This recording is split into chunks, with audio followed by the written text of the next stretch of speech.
My sister snatched the heavy silver cake knife at her own baby shower and pointed it directly at my 6-month pregnant belly. "This is my day," she screamed, her voice echoing off the vaulted ceilings of our parents' mansion. When I calmly told her to put it down, she snarled that I had stolen her life and her baby's. I just stared at her in shock. That was 8 months ago. Last week, the police unlocked a rented storage unit and found a fully furnished nursery with my twins' names painted on the walls in bright pink and blue. My name is Clara. I am 31 years old, and I am the design director for a health technology firm. Before I dive into this nightmare, let me know where you are watching from in the comments below. Hit like and subscribe if you have ever had to fight to protect your family from the people who share your blood.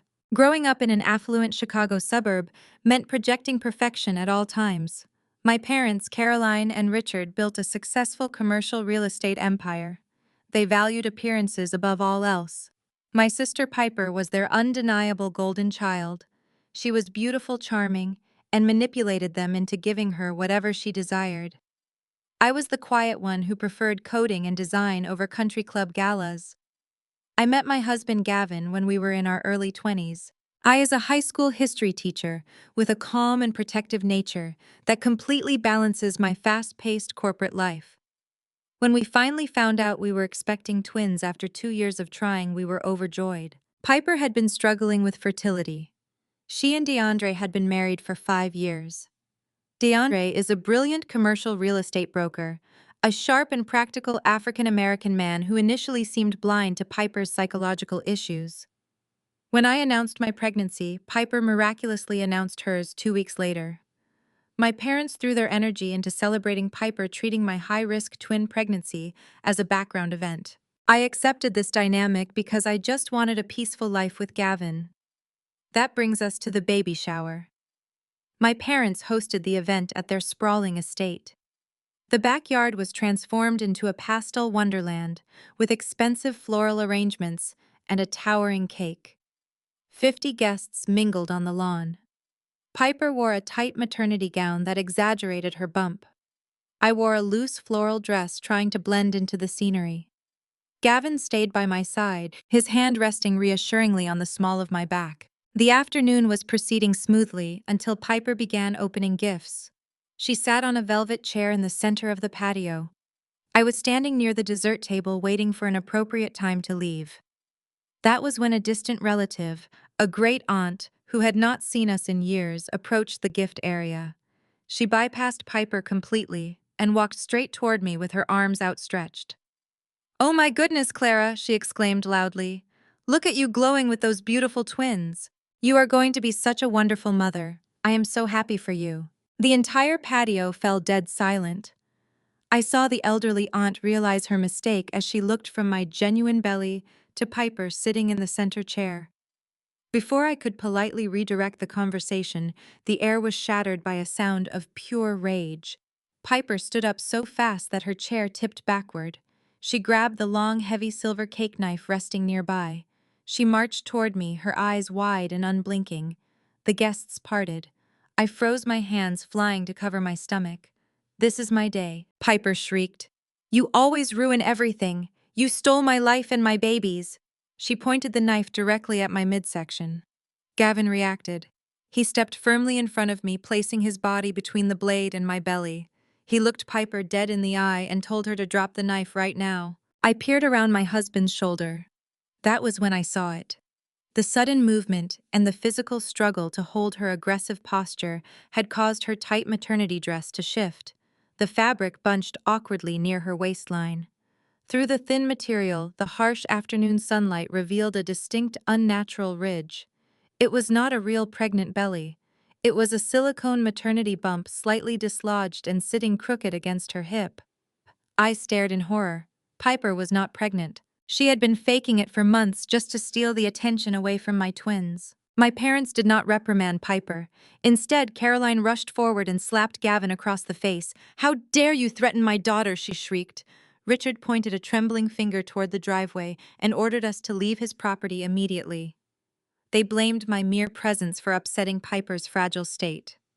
The heavy wrought iron gates of my parents' estate slammed shut behind our car with a loud and final metallic clang. Gavin gripped the leather steering wheel so tightly that his knuckles turned stark white under the streetlights.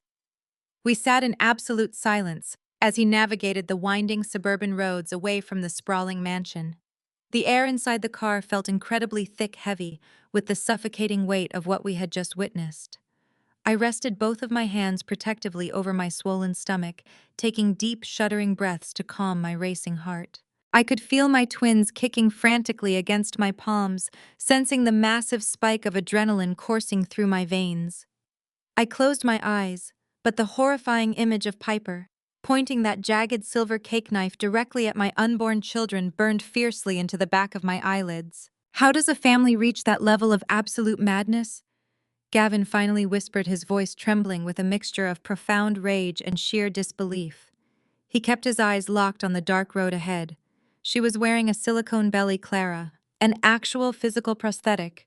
She planned this entire twisted performance for months just to steal the spotlight away from our babies. And your parents did not even blink. Your mother slapped me across the face for stopping an armed assault. Your father threw us off the property like we were the criminals. They are completely and utterly deranged. I opened my eyes and stared out the passenger window at the passing trees. They are not just deranged, I replied, my voice sounding strangely hollow in the quiet car. They are terrified. Piper is their perfect golden child. She is the flawless extension of their elite social image. Admitting that their beloved daughter is suffering from a severe, dangerous psychological delusion would shatter their immaculate country club facade. They would rather pretend that I am a jealous, violent monster than face the terrifying reality of Piper's mental collapse. They will defend her fake pregnancy to the bitter end, because acknowledging the silicone bump means acknowledging their entire family dynamic is built on a foundation of absolute sickness. Gavin reached across the center console and grabbed my hand, intertwining his warm fingers with mine. We are completely done with them, he stated with absolute unyielding certainty. There are no more holidays. There are no more polite family dinners. There are no more second chances. That cake knife crossed a line that can never be uncrossed. I will not allow those people anywhere near you or our children ever again. I squeezed his hand back, feeling a sudden immense surge of liberating relief wash over me. For my entire life, I had contorted myself into uncomfortable shapes just to earn a fraction of Caroline and Richard's conditional love. I had played the quiet, agreeable scapegoat while Piper consumed all the oxygen in the room. But sitting in that car, moving further and further away from their toxic kingdom, the invisible chains of family obligation finally snapped. I did not care about their money, their status, or their approval anymore. My only priority was the safety of the two tiny lives growing inside me. The remainder of the drive stretched on for what felt like hours. We discussed the logistics of our new boundaries. We agreed to upgrade our home security system first thing in the morning.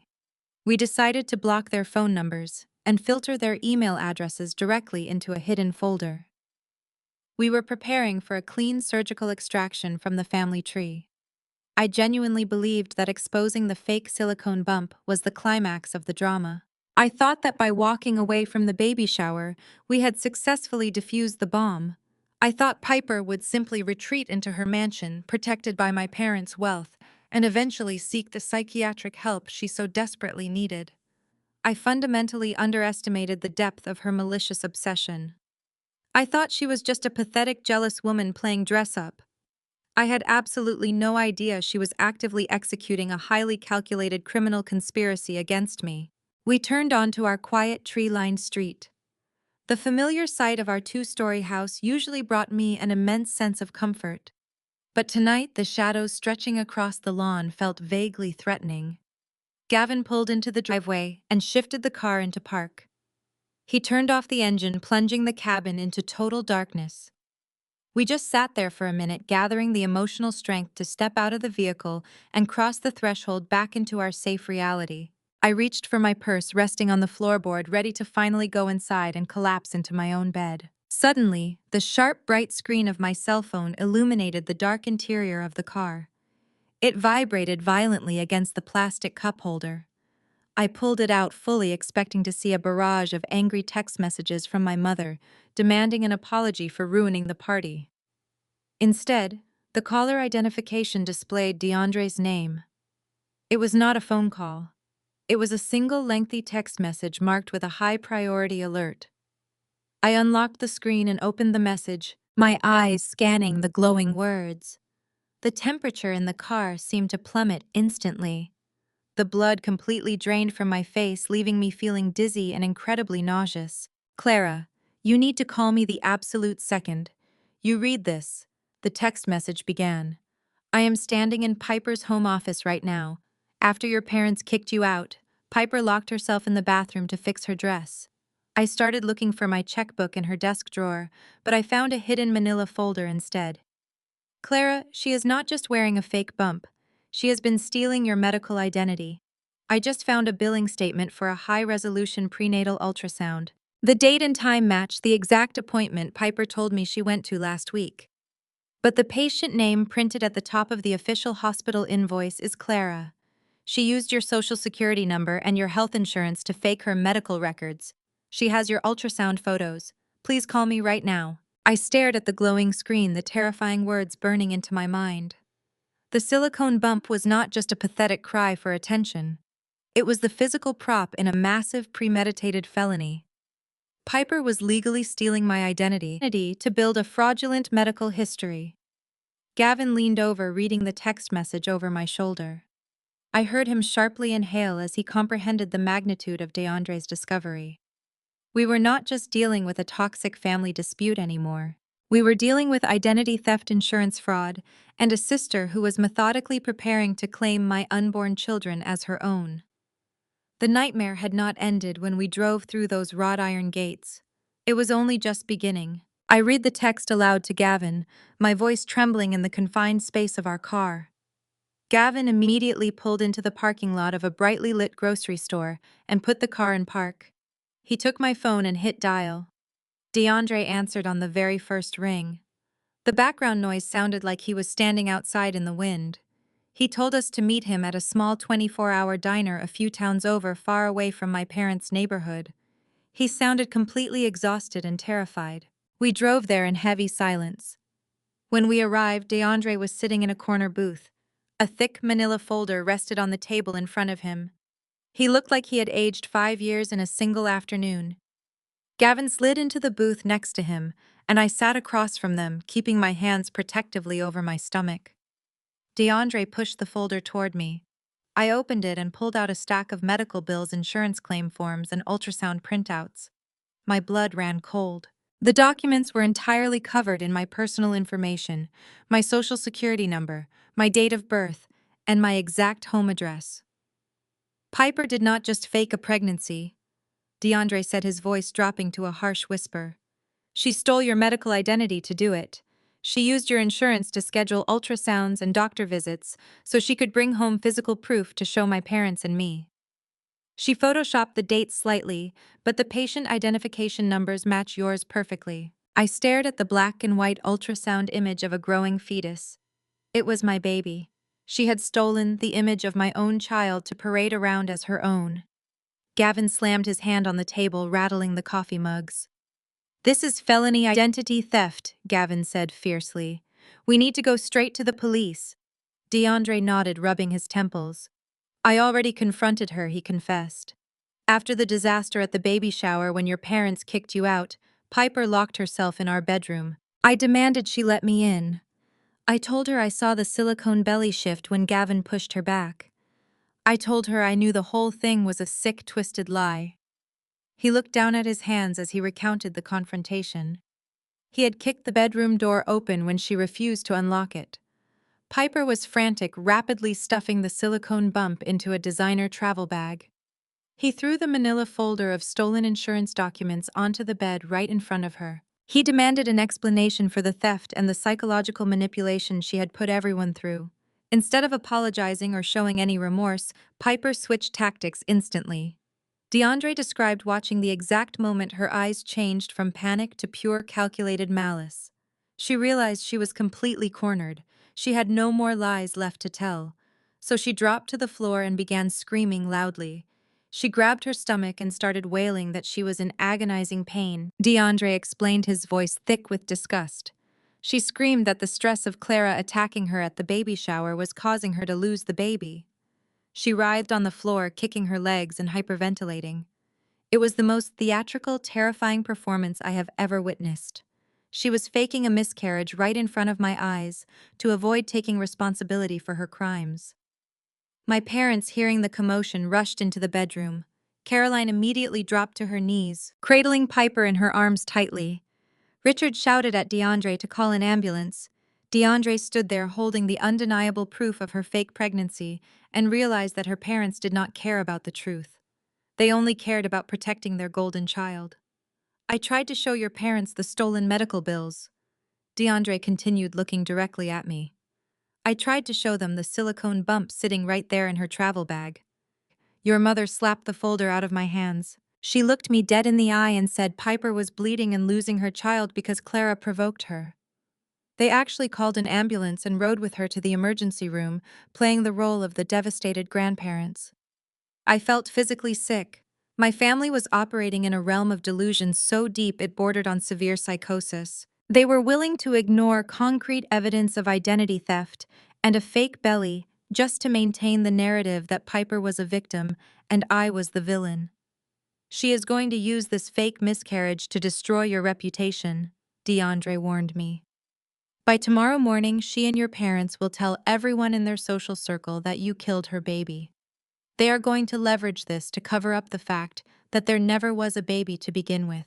Gavin reached across the table and grasped my hand tightly. They can say whatever they want, Gavin said. We have the truth and we have the documentation. We are taking this to the authorities tonight. DeAndre slid a flash drive across the table, placing it gently on top of the manila folder. There is one more thing, he said quietly. Before I left the house, I accessed your parents' security system. I downloaded the footage from the backyard patio during the baby shower. It clearly shows Piper grabbing that knife and charging at you unprovoked. It proves you did absolutely nothing to her. Tears pricked my eyes, not from sadness, but from overwhelming gratitude. DeAndre had risked everything to secure the proof we desperately needed to protect our family. He was walking away from his marriage and his affluent lifestyle because he refused to be complicit in their madness. We need to file a police report for the stolen insurance information, I said, my voice finally finding its strength. And we need action right away tonight. We immediately left the diner and drove straight to the police station. We sat in a sterile interrogation room for 3 hours outlining the identity theft and insurance fraud. We handed over the flash drive with the security footage and the manila folder filled with my stolen medical records. The detective promised to open an official investigation immediately, but warned us that building a solid case for insurance fraud and forgery takes time. We returned home physically drained, but mentally sharp. Gavin tightly held me until I fell into a restless sleep just before dawn. The illusion of safety shattered the very next morning. I woke up to the sound of my phone vibrating violently against the wooden nightstand. I picked it up and saw hundreds of missed calls, text messages, and social media notifications. Gavin sat up beside me, his own phone lighting up with similar alerts. I opened my primary social media account, and the breath left my lungs. My mother had posted a highly produced, devastatingly manipulative video.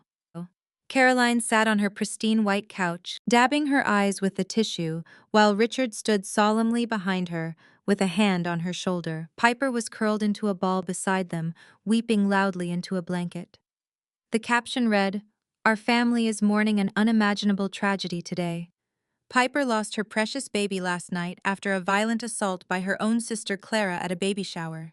We ask for prayers." The video was a masterclass in psychological manipulation. Caroline stared directly into the camera and detailed a completely fabricated sequence of events. She claimed I arrived at the shower consumed by jealousy, that I cornered Piper near the gift table, and that I forcefully shoved her backward over a chair. She described the frantic ride to the hospital, the fictional doctors delivering the tragic news, and the immense grief of losing a grandchild. Piper sobbed dramatically in the background, burying her face in her hands. They did not mention DeAndre. They did not mention the cake knife. They certainly did not mention the silicone belly or the stolen ultrasound photos. The post was instantly viral. The comments section was a terrifying cesspool of blind rage.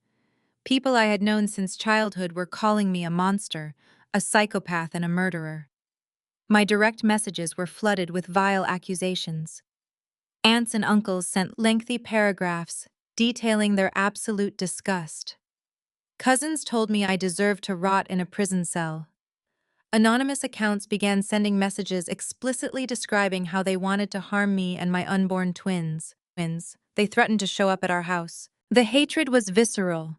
My parents had effectively weaponized their entire social network to destroy my life and isolate me completely. The digital nightmare very quickly bled into our real lives. By noon, Gavin's high school principal called. Concerned parents had seen the viral posts and were flooding the school administration with demands that Gavin be placed on administrative leave. They claimed a man married to a violent sibling abuser should not be teaching teenagers. Gavin had to spend 2 hours on the phone with his union representative just to secure his job. Meanwhile, the public relations department at my health technology firm contacted me. The company's social media pages were being targeted by a coordinated harassment campaign demanding my immediate termination. I had to forward the initial police report numbers to my human resources director to prove I was the actual victim of a documented crime. My parents were systematically trying to dismantle our livelihoods. The pressure was immense. I sat on my living room floor reading a message from a woman who used to babysit me, telling me I did not deserve to be a mother. A heavy, suffocating weight pressed down on my chest. I felt an intense urge to log online to post the security footage myself to scream the truth into the digital void. I wanted to show everyone the silicone bump and the forged medical bills. But Gavin gently took the phone out of my hands. He reminded me that engaging with their delusion would only feed the fire. Fighting a smear campaign on social media is exactly what Caroline and Piper wanted. They wanted a public spectacle. I refused to play their game. I refused to let their weaponized lies induce early labor or harm my twins. I took a deep breath and systematically deactivated every single one of my social media accounts. Gavin did the same thing. We turned off our phones and severed their digital access to our lives. We would not fight this battle in the court of public opinion. We would fight it in a real court with real evidence and real consequences. DeAndre called us from a burner phone later that afternoon. He had officially packed his belongings and moved into a secure hotel. He confirmed that Richard had hired a luxury public relations firm to continue pushing the narrative. The audacity of their lies only hardened my resolve into unbreakable steel. My parents were willing to destroy my career, ruin my husband's reputation, and endanger my unborn children, all to protect Piper's fragile ego. They thought the public shame would force me to crawl back and beg for forgiveness. They fundamentally misunderstood the woman I had become. The Clara who cared about their approval died the moment Piper pointed that silver cake knife at my belly. We instructed our legal team to prepare a comprehensive lawsuit for defamation, severe harassment, and intentional emotional distress. But more importantly, we needed immediate physical protection. We drafted the paperwork for a strict restraining order against Piper, Caroline, and Richard. The judge granted the temporary restraining orders without hesitation. My parents and sister were legally barred from coming within 500 feet of my home, workplace, and husband. It was a brilliant, decisive victory that completely blindsided them. The silence that followed was the sweetest sound I had heard in my life. For the first time in weeks, our home felt like a true sanctuary. Gavin and I spent the weekend painting the nursery a soft, calming green, completely ignoring the digital firestorm raging outside our walls. We refused to log back into any social media accounts. We did not read the frantic emails from distant relatives demanding explanations. We did not answer calls from unknown numbers. My cold retaliation was absolute indifference. By denying my parents and Piper the public battle they so desperately craved, I starved them of the attention that fueled their delusion.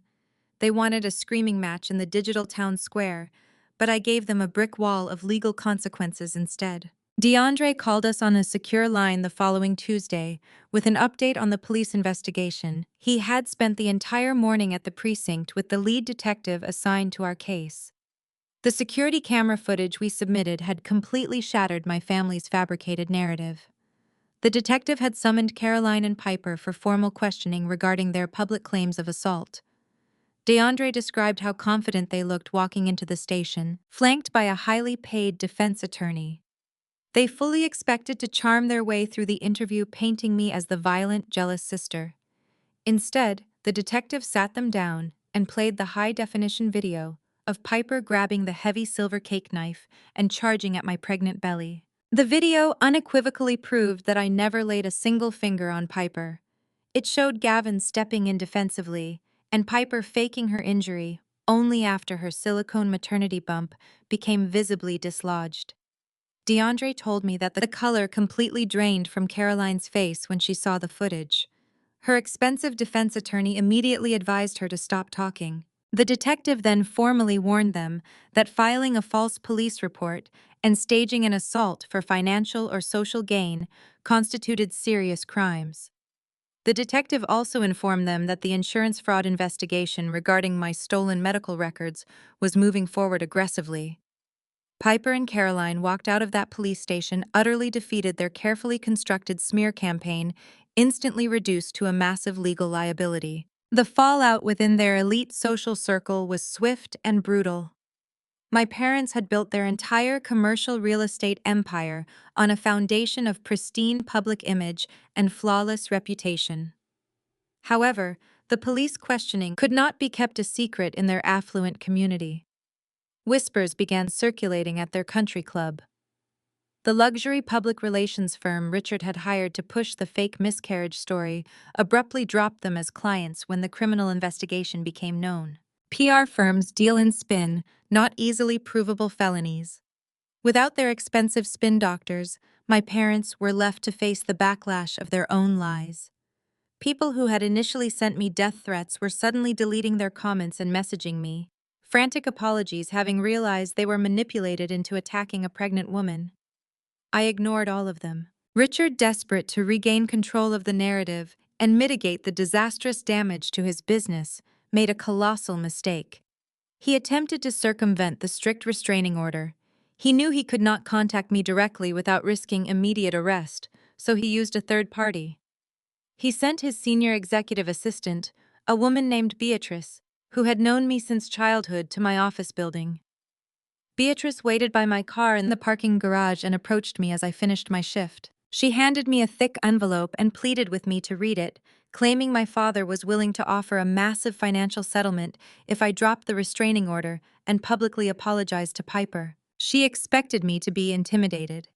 Instead, I calmly pulled out my phone and dialed the police non-emergency line right in front of her. I informed the dispatcher that a third party was actively violating my restraining order on behalf of Richard. Beatrice, panicked, dropped the envelope on the hood of my car and sprinted away. I did not even open the envelope. I handed it directly to the responding officers as evidence.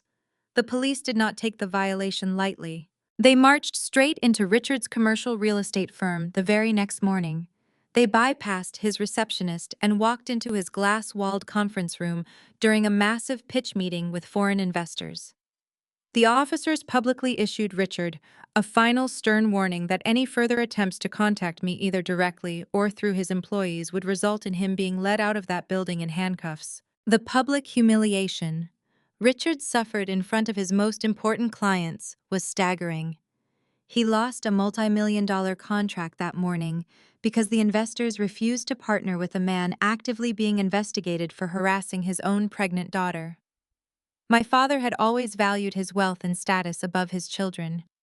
Watching his empire take a massive financial hit because of his own arrogance was a profound kind of justice. I did not have to lift a finger to destroy his reputation.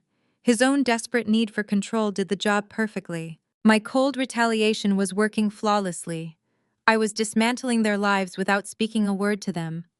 Whenever they attacked, they only tightened the legal noose around their own necks. I focused entirely on my health and my delivery. Gavin and I finalized the nursery, packing our hospital bags and attending birthing classes in total peace. For several glorious weeks, the silence remained unbroken.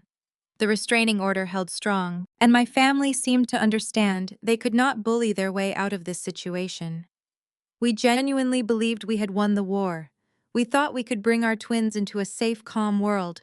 We had no idea my family was simply regrouping in the shadows, trading their loud public attacks for a far more dangerous scheme. The twins arrived exactly 3 weeks early on a remarkably cold and rainy Tuesday morning. My water broke right in the middle of a crucial video conference with my design team. I calmly muted my microphone, closed my laptop, and told Gavin it was time. He sprang into action with practiced precision, grabbing our pre-packed hospital bags and guiding me to the car.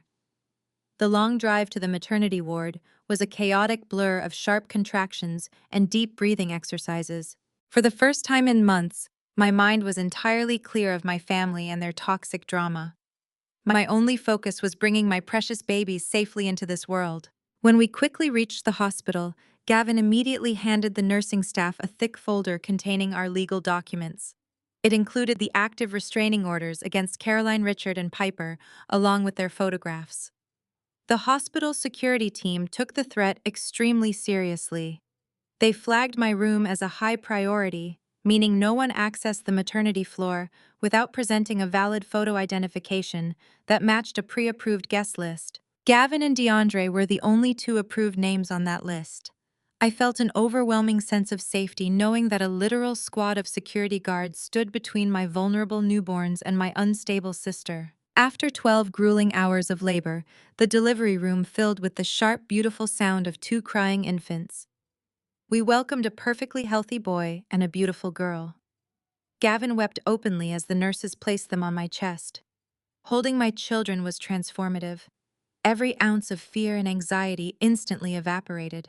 I looked down at their tiny, perfect faces and felt an unbreakable, fierce, protective instinct solidify in my heart. I silently vowed that they would never experience the conditional love and psychological manipulation that had defined my own childhood.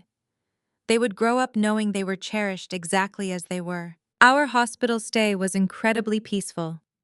DeAndre visited on the second day, bringing a massive bouquet of yellow roses and two tiny stuffed bears. He held my son with profound gentleness, his eyes shining with genuine joy for our family. He updated us briefly on his divorce proceedings, confirming that Piper was fighting him viciously over assets, but he refused to let her drama taint our joyful moment. We spent those 48 hours wrapped in a bubble of pure bliss, learning to swaddle and feed them. When the doctor finally signed our discharge papers, we loaded the twins into their car seats and headed home, feeling like we had truly conquered every obstacle thrown our way. Arriving back at our house felt like crossing a monumental finish line. We carried the babies inside and settled them into their beautiful green nursery. The house was quiet, warm, and entirely ours. The loud, chaotic noise of my parents and their public smear campaigns felt a million miles away. We spent the rest of the day navigating new parenthood. Between feeding schedules, diaper changes, and trying to catch brief moments of sleep, the day vanished in a blur. By midnight, Gavin and I were both running on empty. We had just finished a synchronized feeding session. Gavin took the twins to burp them while I went downstairs to quickly tidy the living room. During the rush of unloading the car earlier that afternoon, we had left our brand new, highly expensive double stroller sitting right on the front porch. It was a premium model we had saved up for, equipped with safety features. I opened the front door to pull it inside, but the crisp night air hit my face and a wave of absolute exhaustion washed over me. The neighborhood was dead silent and perfectly safe. I decided the stroller could stay on the porch until morning. I locked the heavy deadbolt, engaged the security chain, and dragged myself upstairs to finally sleep. We fell into a deep, heavy slumber the moment our heads hit the pillows. The kind of sleep that only exhausted new parents truly understand. But that deep sleep was violently interrupted at exactly 3 in the morning. My phone vibrated aggressively on the wooden nightstand, the harsh buzzing sound cutting through the quiet room. I jolted awake, my heart hammering against my ribs. I snatched the phone, expecting an emergency alert. It was a notification from our smart home security system. Motion detected at the front porch. Gavin stirred beside me, asking what was wrong. I shushed him, my eyes glued to the glowing screen. I opened the live camera feed, my breath catching in my throat. The black and white night vision camera displayed our front porch.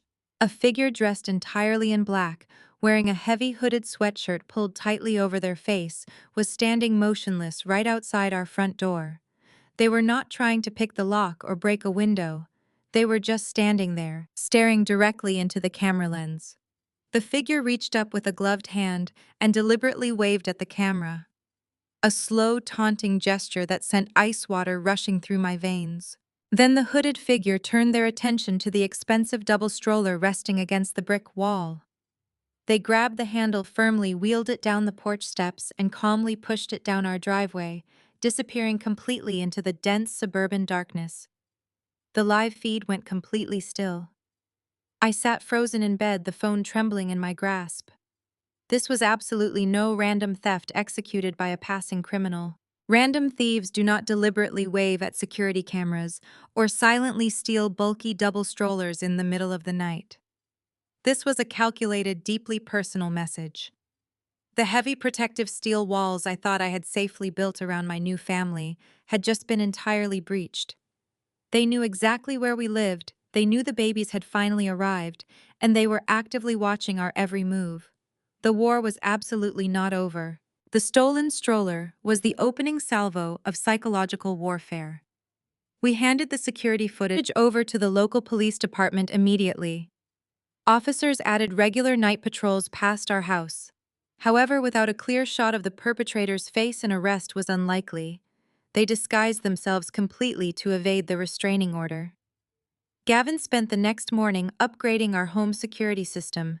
He installed reinforced strike plates on every exterior door. He added shatterproof window film and positioned 4 high-definition cameras around our property. We transformed our suburban house into a fortress. Despite the security, psychological tension hung in the air like thick smoke. Every time a delivery truck idled near our driveway, my heart rate spiked. Every unexpected sound sent Gavin reaching for the baseball bat beside the bed. We were exhausted new parents running on fumes. My family was weaponizing our sleep deprivation. The sabotage escalated exactly 1 week later. I ordered several boxes of essential newborn supplies online, including formula, swaddles, and diapers. The delivery notification chimed while I was nursing the twins. Gavin walked out to the front porch to retrieve the packages. He was gone for only a minute before returning empty-handed, his jaw clenched incredibly tight. He told me to stay inside and lock the heavy wooden door behind him. When he finally brought the cardboard boxes indoors, I saw exactly why he had hesitated. Every single package had been brutally slashed open. Whoever did this had not tried to steal the contents. They used a sharp box cutter to systematically destroy everything inside. The organic cotton swaddles were shredded into useless, jagged ribbons. The expensive cans of formula were punctured, leaking white powder all over the cardboard. The bags of newborn diapers were sliced right down the middle. I stared at the ruined supplies, feeling a sickening wave of violation. This was not a random crime of opportunity. This was a targeted message designed to make me feel vulnerable. They wanted me to know they could reach out and touch the things meant for my babies. I documented every destroyed item for our lawyer and the police. Gavin gathered the ruined boxes and threw them directly into the outdoor trash bin. He refused to let that toxic energy linger inside our safe space. We immediately changed our shipping address to a secure post office box 2 towns away. We would not give them another chance to violate our physical boundaries. The next morning, the aggressive financial sabotage began. I drove to a local pharmacy to pick up a routine prescription for the babies. When I swiped my debit card, the machine beeped and displayed a declined message. I knew for a fact we had plenty of funds sitting in that specific account. Embarrassed, I handed the cashier a secondary credit card instead. Declined again. I rushed back to my car and immediately called my primary bank. The customer service representative informed me that a massive fraud alert had been triggered on all linked accounts. Someone claiming to be me called the automated banking system multiple times. They repeatedly inputted the wrong security pins until the system automatically locked everything down. The perpetrator also flagged several of my legitimate recent purchases as stolen. This forced the bank to freeze my debit and credit cards completely. My hands shook violently as I gripped the leather steering wheel. This move was calculated and unbelievably cruel. They knew I was on unpaid maternity leave. They knew newborn babies required constant financial expenses. Freezing my assets was a deliberate attempt to manufacture a severe crisis. I spent 4 agonizing hours on the phone with various fraud departments, verifying my identity with secondary passwords. I physically drove to a local bank branch with 2 forms of identification. I did this just to unlock our checking account so we could buy basic groceries for the week. We spent the entire weekend completely overhauling our financial security from the ground up. We closed our old accounts, opened new ones under a different institution, and established strict verbal passwords. No one in my biological family could ever guess these new security measures. We locked down our credit reports with all 3 major bureaus to prevent them from opening fraudulent accounts. The sheer volume of administrative work required to protect ourselves from my own parents was staggering. The psychological toll began to weigh incredibly heavily on both of us.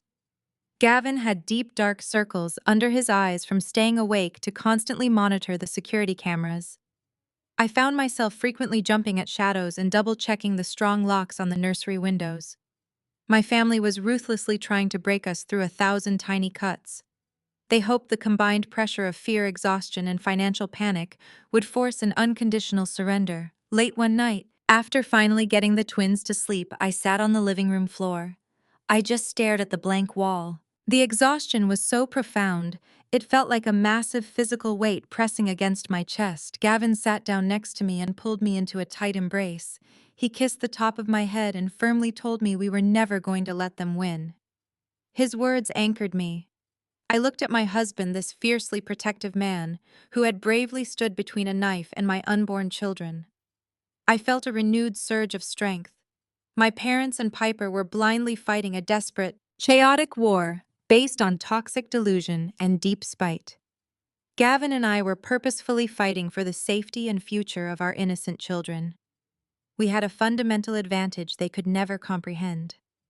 Our deep love for our twins was stronger than their twisted obsession with manipulation and control.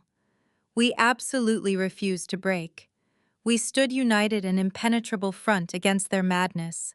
We were completely unaware that their escalating tactics were about to cross a terrifying new line involving authorities. The following Tuesday afternoon felt deceptively calm.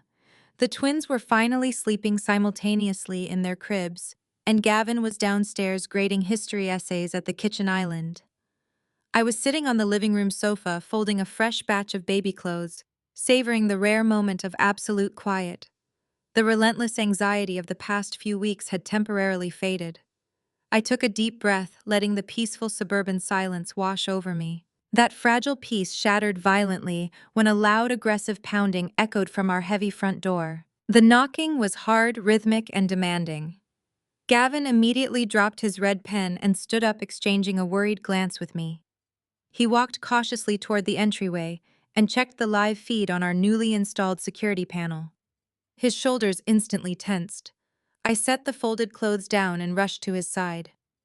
2 individuals wearing official state lanyards stood on our porch, flanked by a uniformed police officer.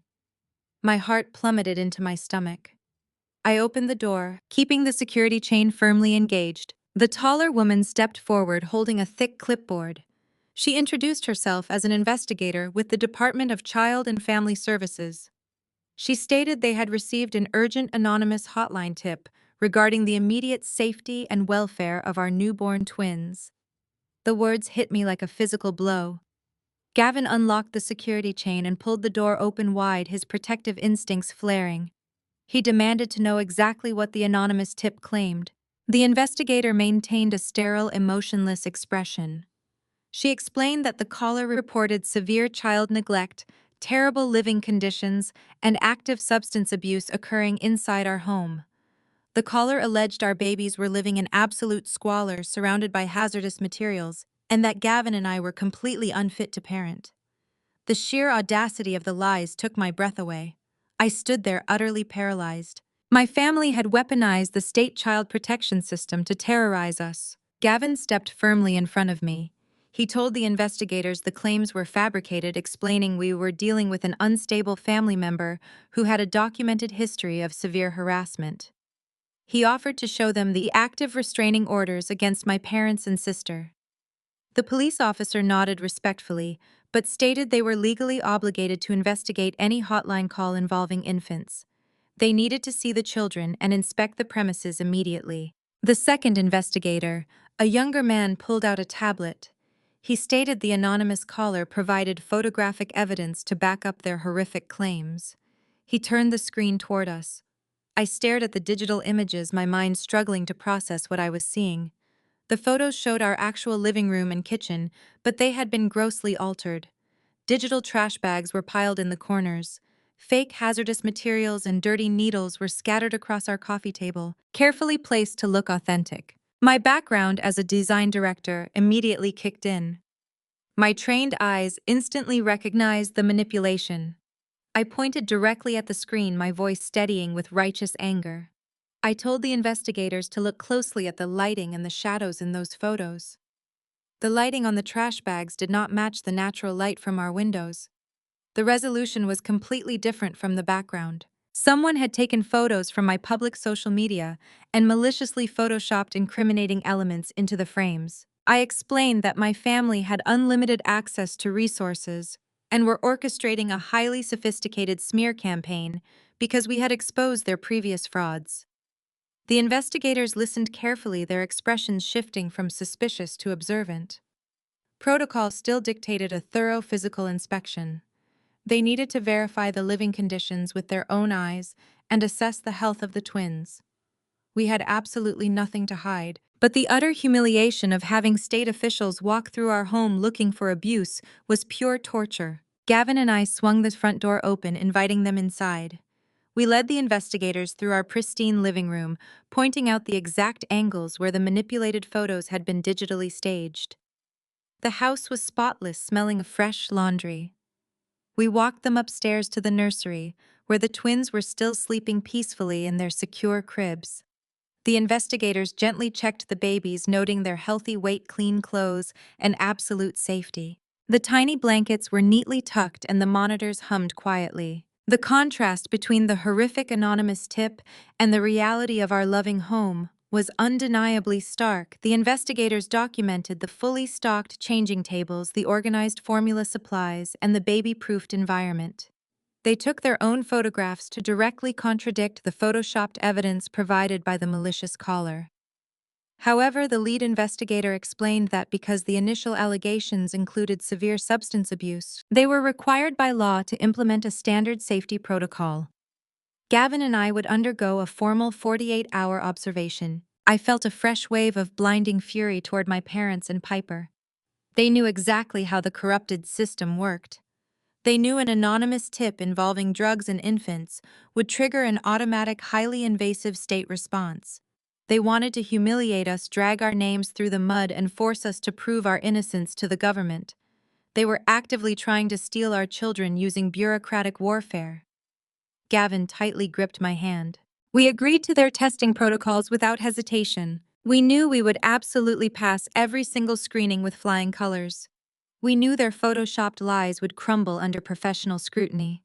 But the absolute terror of having the state temporarily question our fitness as parents left a permanent blazing scar on my soul. We spent the rest of the afternoon answering highly invasive questions and providing character references to clear our names. My family had crossed a boundary so unforgivable that mere retaliation was no longer enough. I needed to completely destroy their empire of lies forever. The 48 hours following the initial Child and Family Services inspection were a descent into bureaucratic hell. The investigators had left our home, but the heavy machinery of the state was now fully mobilized against us. We were trapped in a labyrinth of mandatory procedures, and every second felt like a battle for the right to keep our children. Gavin and I barely slept that first night, taking turns holding the twins, terrified that the front door would burst open and officials would rip them from our arms. The knowledge that my own family had deliberately engineered this nightmare made the exhaustion and fear burn with a profound, bitter intensity. They had escalated from petty public shaming to an all-out assault on our family unit. The next morning, the process began in earnest. We were required to report to the local Child and Family Services field office at 8 o'clock sharp.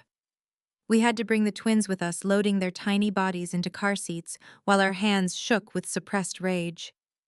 The field office was a sterile, unforgiving environment smelling of bleach and bureaucratic indifference. We were immediately separated into different interrogation rooms. I sat across from a new social worker, a woman with a hard, skeptical gaze. She questioned me relentlessly about my mental health history, my relationship with my family, and the fabricated allegations of drug use. I answered every question with cold, calculated precision. I explained the restraining orders, the insurance fraud, and the ongoing police investigation against my parents and sister. I provided the contact information for the lead detective handling our case. The social worker remained professionally detached, documenting my responses, but offering no reassurance. She pressed me on the photoshopped images, asking if there was any truth to the squalor depicted in the anonymous tip. I reiterated that the images were digitally altered from my public social media accounts, pointing out that their own investigators had verified our immaculate home environment the day before. Meanwhile, Gavin was enduring a similar interrogation in the adjacent room. Hy detailed the history of Piper's psychological instability and the lengths Caroline and Richard would go to protect her.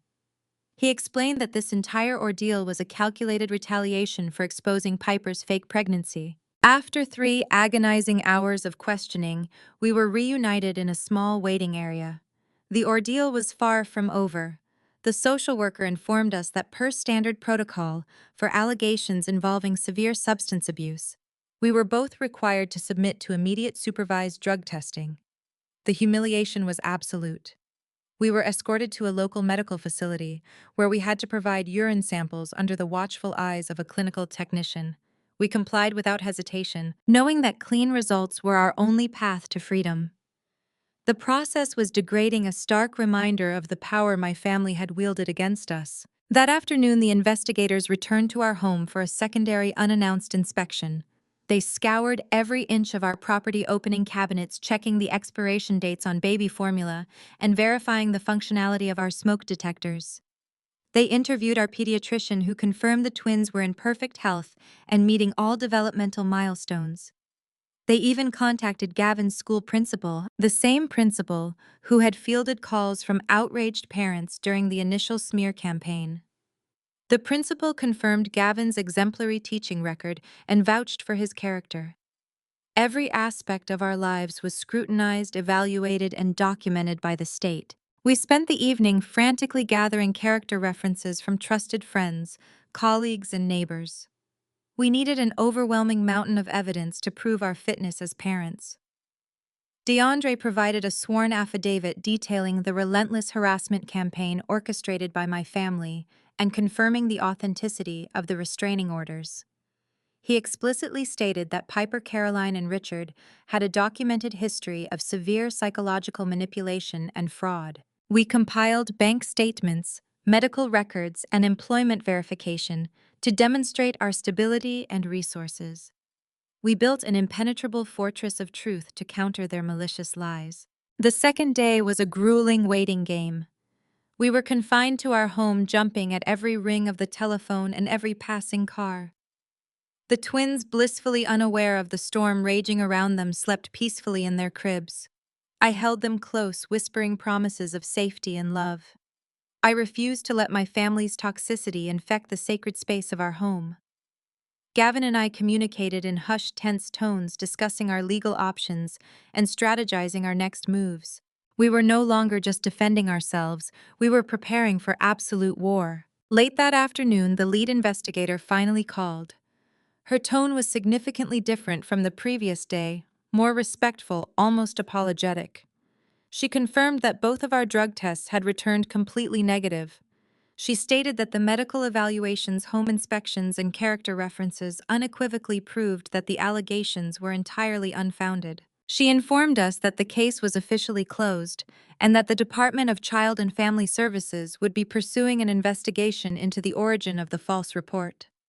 The crushing weight that had been pressing down on my chest for 48 hours instantly vanished. Gavin collapsed onto the sofa, burying his face in his hands, a long, shuddering sigh escaping his lips. I sat beside him, tears of profound relief streaming down my face. We had survived their most vicious attack. We had protected our children from the state machinery they had weaponized against us. But the relief was swiftly followed by a cold, burning determination. My family had crossed a line that could never be uncrossed. They had tried to take my babies. They had forced us to endure unimaginable humiliation and terror. The time for defensive maneuvers was over. It was time to hunt down the source of the anonymous tip and dismantle their empire of lies forever. I was ready to strike back. The sheer relief of being cleared by the state quickly hardened into a cold and calculating fury. Gavin and I spent the evening putting the twins to sleep, securing the house, and brewing a strong pot of coffee. I walked into our home office and booted up my primary workstation. For years, my family had dismissed my career as mere computer work, failing to understand the depth of my technical expertise. As a design director in health technology, I spent my days building secure encrypted systems to protect sensitive medical data. I knew exactly how to track digital footprints, and I knew how to find people who thought they were successfully hiding in the shadows of the internet. I needed a starting point. During our grueling 48-hour observation, Gavin had noticed the child services investigator holding a printed copy of the anonymous email. He had memorized the sender address. It was a generic encrypted email service account, clearly created for the sole purpose of terrorizing us. I logged into my terminal and began running a series of reverse lookups on that specific address. The account was shielded by a commercial virtual private network, masking its true origin. Whoever orchestrated this smear campaign had paid for decent digital armor, but they were amateurs playing in my domain. They did not realize that every digital action leaves a microscopic trail, an invisible thread of data waiting to be pulled. I spent the next 3 hours writing a custom script. I needed to bypass the superficial layers of their virtual private network. I started by analyzing the metadata of the photoshopped images they had blasted across social media days prior, looking for overlapping digital signatures.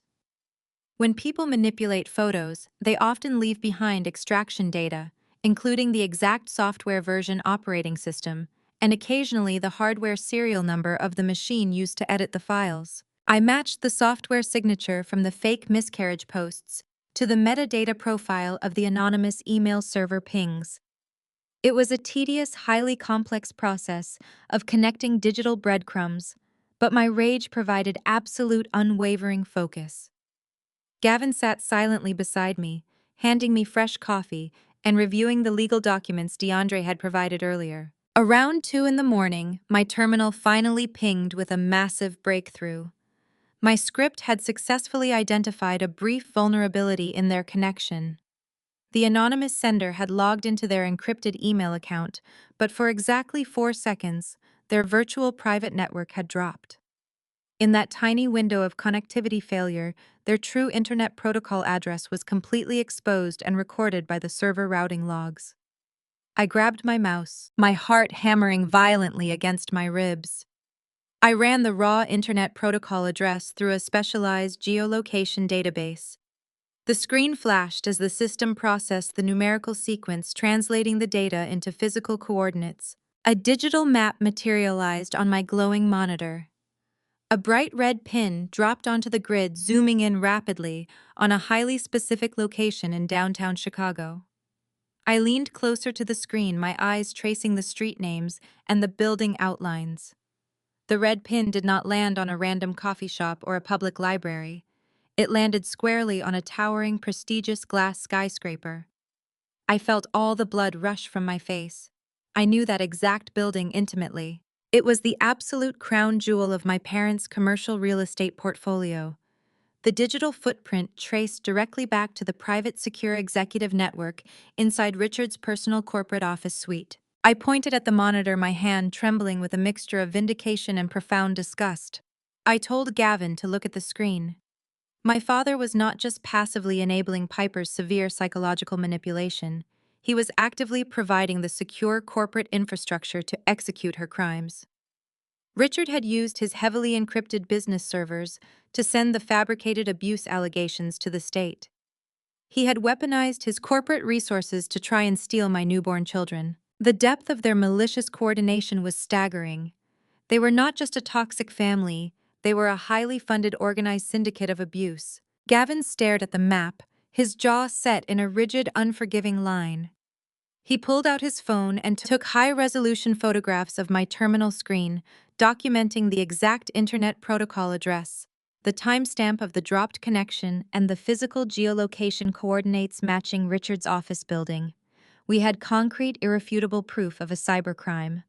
Filing a false report with Child Protective Services is a severe offense, but routing it through a commercial corporate server elevated the liability to a catastrophic level for my father's real estate empire.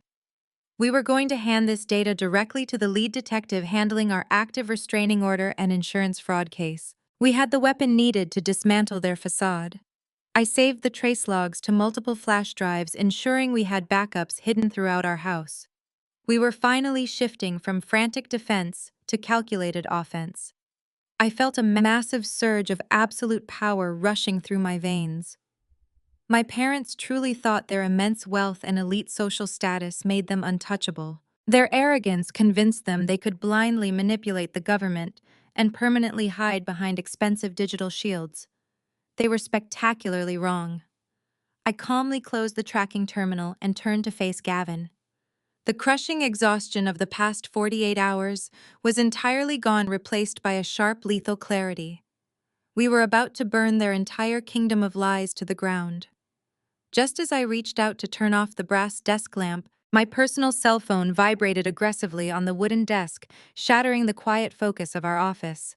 It was an unexpected automated robocall from a local storage facility, and the robotic voice echoing through the speaker was about to quickly reveal a sinister secret far more terrifying than anything else we had uncovered so far. I stared at the glowing screen. The caller identification simply displayed a toll-free number. Normally I would ignore it, but the adrenaline from discovering my father's digital footprint kept my senses on high alert. I swiped the green icon and put the call on speakerphone so Gavin could hear. A mechanical, pre-recorded voice filled the room. This is an automated message from Secure Harbor Storage Solutions. We are calling to inform Clara that the credit card on file for Unit 414 has been declined. Please update your payment method immediately to avoid a public auction of your stored property. If you wish to speak to a representative, press 0. I froze completely. I had never rented a storage unit in my entire life. Gavin and I owned a spacious house with a large basement and a 2-car garage. We had absolutely no need for off-site storage. A cold dread washed over me. Piper had already stolen my medical identity to fake her pregnancy. It made perfect sense that she would use my stolen social security number and credit information to open fraudulent accounts. I pressed 0 without hesitation. The line clicked, transferring the call to a live person. A tired-sounding man answered the phone. Thank you for calling Secure Harbor Storage Solutions. My name is Todd. How can I help you tonight? I took a deep breath, keeping my voice incredibly steady. Hi, Todd. I just received an automated call about a declined payment for Unit 414. My name is Clara. I need to understand what is going on because I do not remember updating my payment information recently. Todd typed audibly on his keyboard. Let me pull up your account, Clara. Yes, I see it right here. Unit 414. It looks like the primary credit card expired last week. The monthly rental fee of $300 declined yesterday. We tried the secondary payment method, but that was also blocked by the issuing bank. I squeezed Gavin's hand tightly. $300 a month meant this was not a small locker. This was a massive climate-controlled industrial space. Todd, I said carefully. I recently lost my wallet and had to freeze several accounts. Can you tell me what address and backup contact number you have on file for my unit? I want to make sure my profile is entirely accurate. Todd did not suspect a thing. Sure thing, he said cheerfully. We have your primary address listed here. He read off my exact home address. Then he continued. For your emergency backup contact, we have a Caroline listed. The phone number is area code 312. He rattled off the exact digits. My blood turned to absolute ice. It was my mother's personal cell phone number. Thank you, Todd, I said, maintaining my composure through sheer willpower. I will call back tomorrow morning to process the payment with a new card. I hung up the phone and stared blankly at Gavin. My mother was the emergency contact for a massive storage unit rented under my stolen identity. Why would Caroline and Richard, two people who owned a sprawling 10,000 square foot mansion and multiple commercial properties, need to secretly rent a storage unit in my name? Gavin quickly pulled out his laptop and searched for secure harbor storage solutions. He found their website and checked the facility map. The blood drained completely from his face. "Clara, look at this location," he whispered. He spun the laptop around. The storage facility was not located in my parents' wealthy Chicago suburb. It was located exactly 3 miles away from our house. They rented an industrial space right in our own backyard. "We need to call DeAndre right now," I said. I grabbed my phone and dialed his secure number. He answered on the second ring, sounding wide awake, despite the late hour. I explained the robocall, the stolen identity, the massive size of the unit, and the terrifying location. DeAndre was silent for a long moment. When he finally spoke, his voice was heavy with dread. "Clara, Richard owns warehouses across the entire state. If they needed to store furniture or business assets, they could use any of his commercial properties for free. They specifically chose a public storage facility in your town and put your name on the lease. That means whatever is inside that unit is something they absolutely cannot risk linking back to themselves. They put your name on it so that if the police ever found it, you would take the blame." The puzzle pieces snapped together with horrifying clarity. They had just tried to use the State Child Protection Agency to rip my newborn twins away from me. They had fabricated a drug addiction and created photoshopped images to prove I was an unfit mother. They fully expected the state to remove my babies from my home today. If the state had taken my children, where would they go? They would go to the nearest approved biological relatives. They would go to my wealthy, seemingly perfect parents. Caroline and Richard would have immediately stepped in as heroic foster parents, taking my twins into their custody and handing them directly to Piper to cure her psychotic depression. But their plan failed completely. We easily passed the drug tests. We proved the photos were fake. The Child Protection Agency closed the case. My parents realized they could not steal my children using legal loopholes. They were out of legal options. "We are not waiting for morning," I told him. I paced across the office floor while Gavin pulled up contact information for the lead detective assigned to our identity theft case. I told DeAndre to meet us at the Secure Harbor Storage Solutions facility in 20 minutes. I was not going to let my parents or Piper have any opportunity to destroy whatever evidence they had hidden inside that industrial unit.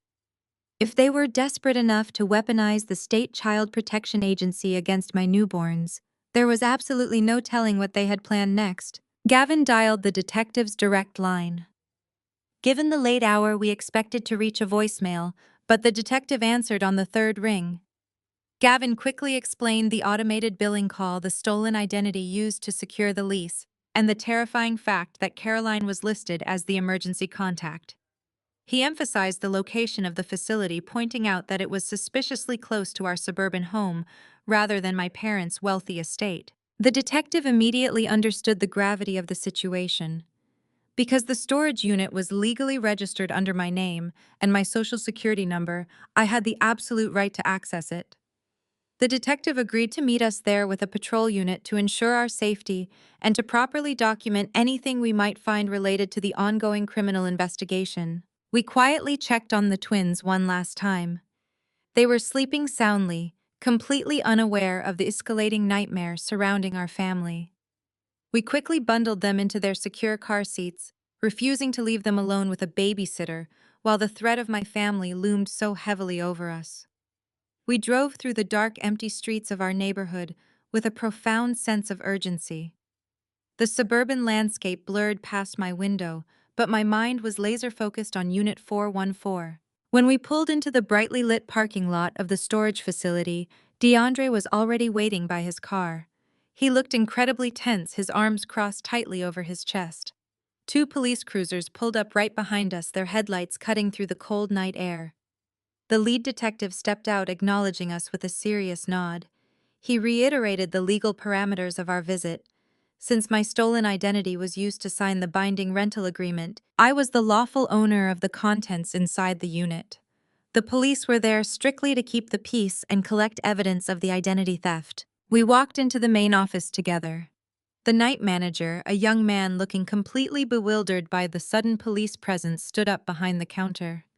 I stepped forward and placed my driver's license firmly on the desk. I explained that I was Clara, the legal leaseholder for Unit 414, and that I needed immediate access to my property. The manager nervously typed my information into his computer. He confirmed that the unit was indeed registered under my name, but noted that a heavy personal padlock had been placed on the exterior door. Since the account was past due and I was the verified owner, he stated he had the authority to cut the lock at my direct request. I gave him the authorization without a single second of hesitation. The manager grabbed a massive pair of heavy-duty bolt cutters from a back room, and we all proceeded toward the interior storage sectors. The facility was a sprawling labyrinth of concrete floors and harsh fluorescent lighting. Our footsteps echoed loudly against the metal walls as we navigated through the endless identical corridors. The air inside the building felt incredibly stale and cold. Gavin walked close by my side, gently pushing the twins in their stroller, his protective presence anchoring me to reality. DeAndre walked silently next to the detective, his jaw clenched so tightly I could see the muscle jumping in his cheek. We finally turned down the correct, dimly lit corridor. A large painted sign on the wall indicated we were entering the section containing the largest industrial units available for rent. These were not small lockers meant for seasonal decorations or extra boxes. These spaces were massive, capable of holding entire households or commercial inventories.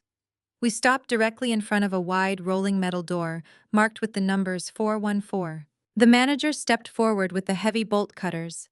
He positioned the thick metal jaws around the thick steel padlock securing the latch.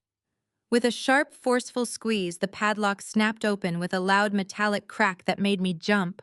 He pulled the broken lock away and stepped back, gesturing for me to take over. The loud sound echoed down the quiet hallway, signaling that there was absolutely no turning back now. "This is your unit," he said quietly. "You have to open it." I stepped up to the cold metal door. My hands were shaking so violently, I had to clench them into tight fists to steady myself. Gavin placed a reassuring hand on my shoulder, letting me know I was not alone. I reached down, grabbed the heavy metal handle at the very base of the door, and took a deep breath. I braced my legs and pulled upward with all my physical strength. The massive door rattled noisily along its rusted metal tracks, rolling upward and rolling away, the final barrier between us and my family's darkest secret. The harsh fluorescent hallway light spilled slowly into the cavernous space, illuminating the thick darkness inch by inch as the door rose. My heart pounded relentlessly against my ribs as the cold air from inside the unit hit my face. I fully expected to see stolen furniture, hidden financial documents, or perhaps hoarded items related to Piper's fake pregnancy. I expected concrete evidence of fraud. I was completely unprepared for the terrifying reality of what my parents had actually built inside this hidden concrete room. The heavy metal door slammed against its tracks at the ceiling, and motion sensor lights instantly flickered to life inside the cavernous space. I forgot how to breathe. Gavin pulled the stroller backward, instinctively shielding our sleeping children from the nightmare illuminated before us. The detective let out a sharp gasp, his hand dropping to his utility belt. DeAndre stood frozen, his eyes wide with absolute horror. This was no dusty storage unit filled with forgotten boxes and discarded furniture. It was a flawless high-end nursery, meticulously constructed within the cold concrete walls of an industrial facility. The floor was covered in plush, thick carpeting to hide the bare cement. Delicate sheer curtains hung along the back wall, creating the psychotic illusion of a window where none existed. In the exact center of the room stood two magnificent handcrafted wooden cribs. They were identical, draped in expensive organic cotton bedding. Above each crib hung a delicate rotating mobile featuring tiny wooden woodland creatures. A luxurious tufted rocking chair sat in the corner, complete with a soft knitted throw blanket and a small reading lamp. The air inside the unit did not smell like an industrial warehouse.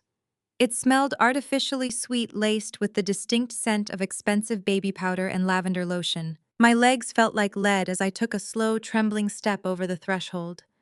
I could not tear my eyes away from the back wall. Someone had spent hours painting a massive, sprawling mural of a vibrant green forest canopy.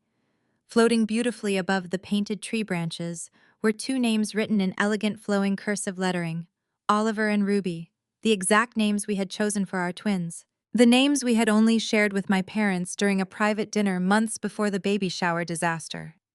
My stomach lurched violently. Piper and Caroline had not just faked a pregnancy, they had actively prepared a physical destination for my babies.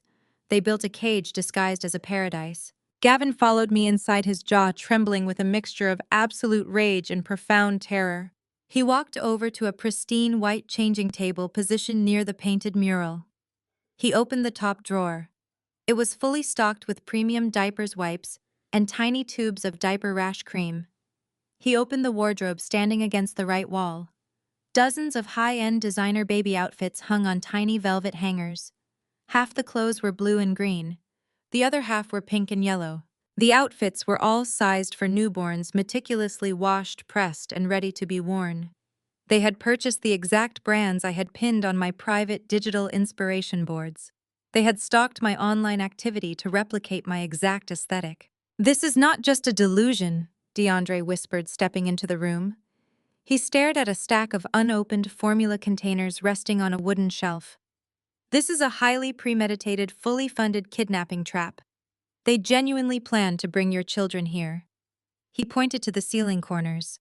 Small, discreet cameras were mounted in the shadows. They had installed their own private monitoring system inside a locked storage facility. They wanted to watch my children in this concrete prison. The lead detective pulled out his radio and immediately requested a crime scene unit to our exact location. He instructed us not to touch anything else, declaring the entire storage unit an active crime scene. The sheer magnitude of their malicious planning was suffocating. My parents had actively funded this. They used their immense wealth to finance Piper's psychotic obsession. They rented the space using my stolen identity to ensure that if anyone ever discovered this hidden room, the paper trail would point directly back to me. They planned to steal my babies, hide them in this bunker, and let me take the legal fall if the facility ever caught on to the bizarre setup. I walked slowly toward the tufted rocking chair. Sitting perfectly centered on the seat cushion was a custom-printed baby book. The cover featured a beautiful embossed title that read Piper's Miracle Twins. My blood ran completely cold. I felt a surge of nausea so powerful I had to lean against the wall to steady myself. Piper had truly convinced herself that Oliver and Ruby belonged to her. Caroline and Richard had fed that delusion, buying her cribs and clothes to furnish her sick fantasy. They believed they were entitled to my children. They believed their wealth and status gave them the absolute right to rip my babies away from me and hand them over to their golden child. The level of financial investment required to build this room was staggering. The plush carpeting, the custom mural, the designer furniture, and the climate control modifications cost tens of thousands of dollars. Piper did not have that kind of money, especially while fighting a contentious divorce with DeAndre. Caroline and Richard paid for every single inch of this nightmare. They bankrolled a kidnapping plot under the guise of helping their depressed daughter. They were willing to destroy my life, frame me for identity theft, and steal my newborn infants just to keep Piper happy. Gavin wrapped his strong arms around me, holding me tightly against his chest. We stood together in the middle of the fake nursery, surrounded by the terrifying evidence of my family's absolute depravity. The detective approached us gently. He explained that this room provided the concrete proof needed to elevate the charges from simple harassment to conspiracy to commit kidnapping. We had them. We finally had the undeniable evidence to lock them away and protect our family forever. But as I looked toward a small wooden desk tucked into the far corner of the room, my eyes locked onto a thick, leather-bound notebook resting right next to a set of copied house keys. I pointed a trembling finger toward the small wooden desk tucked into the far corner of the room. My eyes locked onto a thick, leather-bound notebook resting right next to a set of shiny metallic keys. Gavin followed my gaze, his entire body going rigid. He stepped forward to grab the items, but the lead detective swiftly intercepted him, raising a gloved hand to stop us both. The detective warned us that everything in this room was now critical evidence. He pulled a pair of blue latex gloves from his uniform pocket and carefully approached the wooden desk surface. He picked up the keys first, holding them under the harsh fluorescent lighting. They were freshly cut. Gavin stared at the brass grooves and the jagged edges, his face draining of all remaining color. He recognized the specific shape of the keyways instantly. They were exact duplicates of the high-security deadbolts he had just installed on our front and back doors less than a week ago. My heart hammered violently against my ribs. How could my parents possibly possess copies of our brand-new house keys when we had changed the locks specifically to keep them out forever completely? They must have hired a private investigator or paid a corrupt locksmith to intercept the hardware before Gavin even finished the installation. The detective dropped the heavy keys into a clear plastic evidence bag and turned his attention to the leather-bound notebook. He opened the heavy cover. The very first page was filled with incredibly neat, precise cursive handwriting. I recognized the distinct loops and slants instantly. It was Piper's handwriting. The detective began reading the pages aloud, and the true, horrifying depth of their malicious conspiracy washed over us like a freezing, ice-cold winter ocean wave immediately. The notebook was not a diary of her delusions. It was a comprehensive, highly tactical kidnapping blueprint. Piper had documented every single aspect of our daily lives with terrifying accuracy. The second page detailed Gavin's exact work schedule at the high school. She had written down the specific times his first period history class began, the exact duration of his lunch break, and the precise minute the final bell rang. She even noted the days he stayed late to grade papers in the teacher lounge. Piper knew exactly when my husband would be out of the house completely and entirely. She had mapped out his daily commute, tracking which route he took to avoid heavy morning traffic. The detective slowly turned the page. The next section was dedicated entirely to our newly hired nanny. We had just finalized the employment contract for a wonderful young woman who was supposed to start working for us next week. Piper had somehow accessed her personal background check and employment file. The notebook contained the nanny's full name, her vehicle license plate number, and her home address. But it grew even more sinister as the detective read the next terrifying paragraph aloud to us. Piper had drawn a hand-sketched map of our suburban neighborhood. The map highlighted the exact walking path the nanny planned to take when pushing the twins in their stroller. Piper had marked specific blind spots along the walking trail, indicating areas with heavy tree cover where the neighborhood security cameras could not reach. She had literally circled a secluded section of the local park in bright red ink. Next to the red circle, Piper had written a chilling operational note. She detailed how Caroline would approach the nanny near the park benches to create a loud public confrontation deliberately. While Caroline yelled and caused a massive scene, Piper would slip out from the thick tree line behind them. The plan explicitly stated how Piper would quickly unbuckle Oliver and Ruby from the stroller, secure them in a waiting vehicle, and drive directly to this specific storage facility. The level of premeditation was absolutely sickening. My parents were not just funding a fantasy. They were actively cast as accomplices in a violent daylight abduction. DeAndre stood near the doorway, his broad shoulders shaking with intense rage. He stared at the handwritten pages, his fists clenched tightly at his sides rigidly. He told the detective that Richard had recently purchased a nondescript silver minivan through a shell corporation. DeAndre had seen the purchase order on Richard's desk, but assumed it was for a commercial real estate property. He realized now that the minivan was intended to be the getaway vehicle, a vehicle that could not be traced directly back to my family. The detective nodded grimly, instructing a responding officer to immediately flag that specific vehicle description across the entire state database. The final pages of the notebook contained a twisted schedule for the twins' first few weeks inside the room. Piper had written down feeding times, nap schedules, and a list of lullabies she planned to sing to them. She had truly convinced herself that once she brought the babies to this windowless bunker, they would magically become hers. She wrote about how they would stay hidden here until the initial police search died down. Then Richard would use his extensive wealth and private aviation connections to fly them all out of the country. They planned to vanish completely, taking my children to a foreign jurisdiction where I could never reach them. I felt a crushing wave rising up fast. I grabbed Gavin's arm, digging my nails into his jacket just to stay grounded. My mother and father were perfectly willing to let me suffer the absolute world-shattering agony of losing my children. They were willing to watch me search desperately, to watch me grieve all while my babies were locked inside an industrial warehouse just 3 miles from my home. They felt no remorse. They felt no guilt. They believed their vast wealth and elite social standing gave them the supreme right to steal human lives. They truly thought they could play God without facing any consequences whatsoever. The detective carefully placed the leather-bound notebook into a large, clear evidence bag, sealing it tightly. He turned his attention back to the small wooden desk, pulling open the bottom drawer. Inside rested a thick, expandable accordion folder. He pulled it out and spread the contents across the desk surface under the harsh fluorescent lights.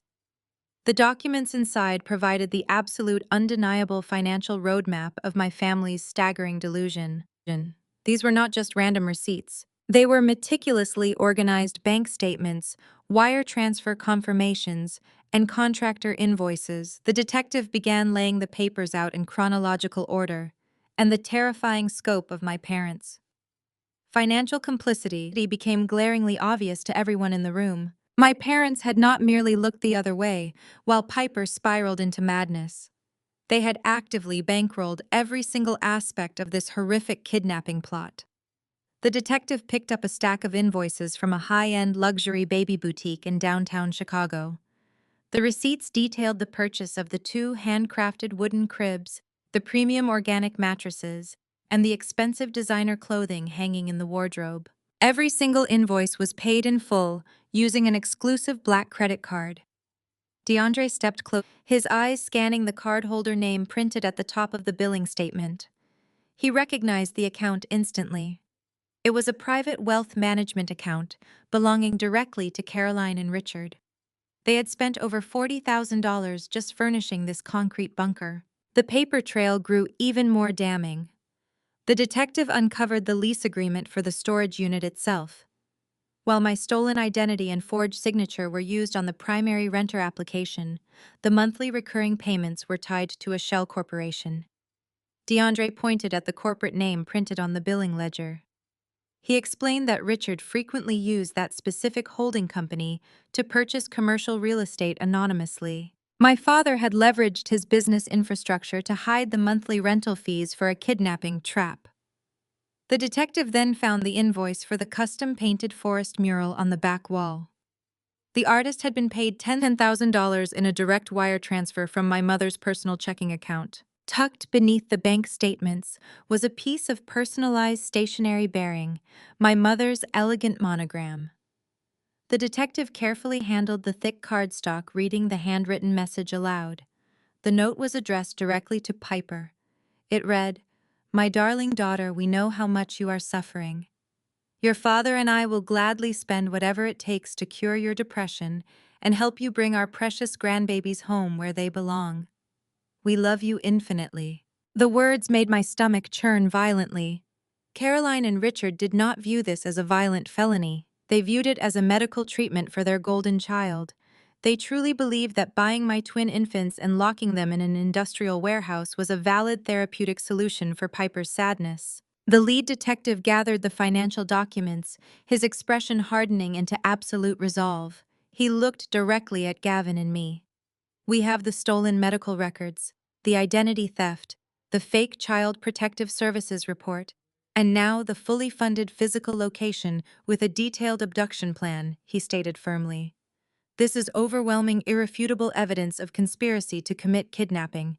I am calling the district attorney right now. I have enough probable cause to secure immediate no-knock arrest warrants for Piper, Caroline, and Richard. We can have all 3 of them in handcuffs before the sun comes up." He reached for his police radio, ready to initiate the massive tactical operation to raid my parents' sprawling estate. "Wait!" I said, my voice echoing sharply in the concrete room. The detective paused, looking at me with intense confusion. I stepped away from the horrifying painted mural and walked directly up to him. If you arrest them tonight, they will be out on bail by tomorrow morning. I explained, my mind racing with cold, calculated strategy. You know exactly how this works.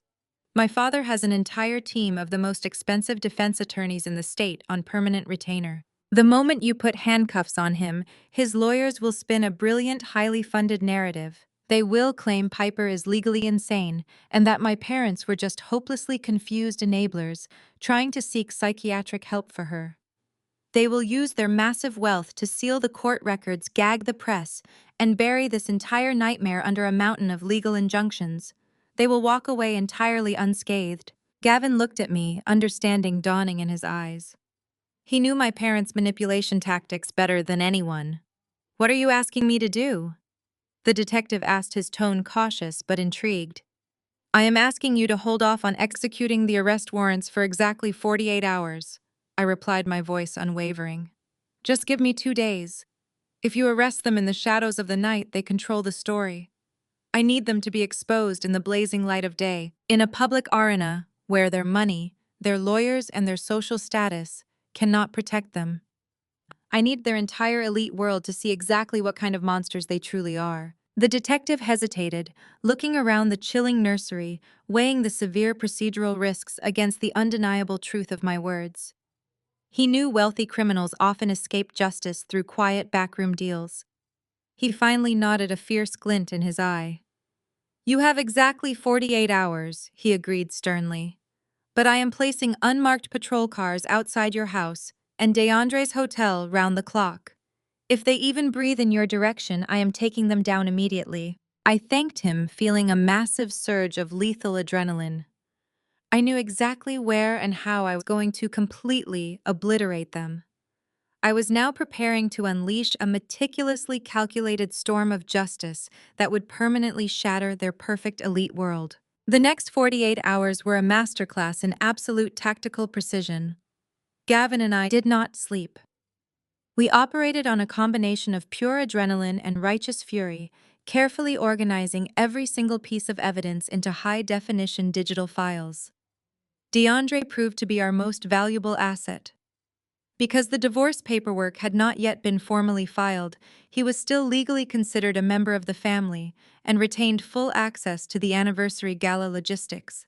I knew the event planner, he knew the hotel layout, and most importantly, he had unrestricted access to the audiovisual control booth at the back of the massive ballroom. We handed him a specialized flash drive containing the storage unit photographs, the financial wire transfers, and the audio recording of the fabricated Child Protective Services hotline call. Caroline and Richard had booked the grand ballroom at the most exclusive five-star hotel in downtown Chicago to celebrate their 40th wedding anniversary. This was not merely a romantic celebration of their marriage. It was a highly orchestrated networking event designed to showcase their immense wealth and secure future commercial real estate investors. They invited over 300 guests, including city politicians, banking executives, and the highest echelon of local society. They demanded absolute perfection. Ice sculptures decorated every table, champagne towers dominated the room corners, and a live string quartet played classical music from a raised stage. My parents wanted the entire elite world to witness their flawless kingdom. Gavin and I arrived at the hotel exactly 1 hour after the cocktail reception began. We parked our car in the underground garage and took the service elevator up to the mezzanine level, avoiding the primary guest check-in desk.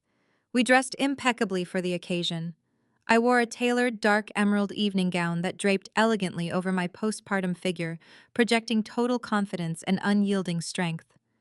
Gavin wore a sharp black tuxedo, looking incredibly handsome and fiercely protective. We were not going to sneak into this event like desperate criminals. We were going to walk through the main double doors like royalty coming to reclaim a stolen throne. Before making our grand entrance, we stood quietly in the darkened hallway, overlooking the brightly lit ballroom. The sheer scale of my parents' arrogance was fully on display. Caroline wore a custom designer gown, dripping in sequins, clutching a crystal champagne flute, while laughing loudly with a group of wealthy investors. Richard stood beside her, shaking hands and projecting the image of a powerful, benevolent patriarch. They looked so completely untouched by the horrific crimes they had committed just days prior. They genuinely believed their money had buried the truth forever. Then I spotted Piper. She was holding court near the center of the room, wearing a pale, muted dress, clearly chosen to make her look fragile and tragic. A small crowd of sympathetic older women surrounded her, gently patting her arm and offering hushed condolences. I watched my sister lift a tissue to her eye, performing the role of the devastated, grieving mother who had lost her child to a violent sibling. She was soaking up their pity, feeding her narcissistic delusion with the sympathy of wealthy strangers. The sheer audacity of her performance made my blood boil, but I maintained a cold, calculating smile. Her dramatic performance was about to become the exact catalyst for her ultimate public destruction. I nodded at Gavin. He checked his phone one last time, receiving a quick confirmation text from DeAndre, who was safely locked inside the audiovisual control booth overlooking the entire room. The stage was perfectly set. We pushed open the heavy mahogany doors and stepped into the dazzling light of the grand ballroom. We did not hesitate. We walked with slow, deliberate, synchronized steps directly down the center aisle, moving straight toward the main stage where my parents were currently standing. The reaction was instantaneous. Because the elite guests had been aggressively fed the false narrative of my violent jealousy, my sudden appearance sent a shockwave through the crowd. The polite chatter abruptly died away, replaced by loud, scandalous whispers. Guests physically parted as we walked forward, creating a wide, empty path directly toward Caroline and Richard. People stared at us with wide eyes, expecting a hysterical confrontation. They expected the unstable, violent monster my mother had described online. Instead, they saw a completely calm, beautifully dressed couple radiating absolute control. Security guards stationed around the perimeter noticed the sudden shift in the room dynamic. Two large men in dark suits immediately moved to intercept us, raising their hands to block our path. Gavin did not even break his stride. He smoothly pulled a folded, watermarked document from his tuxedo pocket and handed it directly to the closest guard. It was a printed copy of our active restraining order, explicitly identifying Caroline, Richard, and Piper as the restricted parties. Gavin calmly informed the confused security guard that we were not the threat, and that if anyone laid a hand on us, the hotel would be held legally liable for violating a protective mandate. The guards hesitated, thoroughly confused by our total confidence, which gave us the exact window of time we needed to reach the front of the room. Caroline finally spotted us. Her crystal champagne flute slipped from her fingers and shattered loudly against the polished marble floor. The sharp sound of breaking glass echoed through the suddenly quiet ballroom. Richard turned around, his face turning an alarming shade of purple as he registered our presence. Piper stopped her fake crying instantly, her eyes darting frantically toward the exit doors. They were completely trapped in the center of their own flawless performance, surrounded by 300 important witnesses who were now watching their perfect facade crack. I stopped exactly 10 feet away from them, offering a polite, icy smile. I took a deep breath, preparing to deliver the absolute final blow to their empire. The music faded into complete and utter silence instantly. Richard recovered his composure first, quickly stepping forward with a forced laugh designed to reassure his investors. He grabbed the microphone. "Ladies and gentlemen, please excuse this interruption," he announced, his voice echoing loudly. "My youngest daughter is experiencing a severe mental health crisis following her pregnancy. We ask for understanding while we handle this private matter." Caroline immediately rushed over, clasping her trembling hands tightly together in a highly theatrical display of maternal sorrow. She looked at the guests, attempting to project the image of a heartbroken mother. "Please," she pleaded, dabbing her dry eyes. "We just want to get her the psychiatric help she desperately needs right now. It is a tragedy to see her mind unravel." I did not flinch. I did not raise my voice or attempt to argue with their predictable lies. I simply kept my eyes locked on Richard, offering a cold, unwavering smile. I raised my hand and pointed directly at the massive projection screens suspended high above the main stage. Right on cue, the dazzling crystal chandeliers, illuminating the grand ballroom dimmed into total darkness. Up in the secure audiovisual control booth, DeAndre executed his part of the plan with absolute perfection. He bypassed the hotel's standard anniversary slideshow and hijacked the primary video feed entirely. The massive screens flickered to life, casting a harsh, bright light over the stunned audience. The first high-definition image flashed clearly across the displays. It was the wide-angle photograph of the industrial storage unit interior. The elite crowd murmured in confusion, staring at the bizarre juxtaposition of cold concrete walls framing a luxurious, fully furnished nursery. The sheer absurdity of the image captured every single guest's undivided attention. DeAndre zoomed the image in closely on the back wall, highlighting the custom-painted forest mural. The names Oliver and Ruby appeared in massive, undeniable letters for everyone to see. I turned to face the crowd, my voice projecting clearly across the silent room. "That is not a nursery inside a residential home," I stated firmly.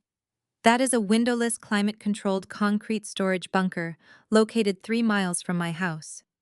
It was built secretly to hold my newborn twins after they were abducted." The confusion in the room rapidly morphed into genuine, creeping horror.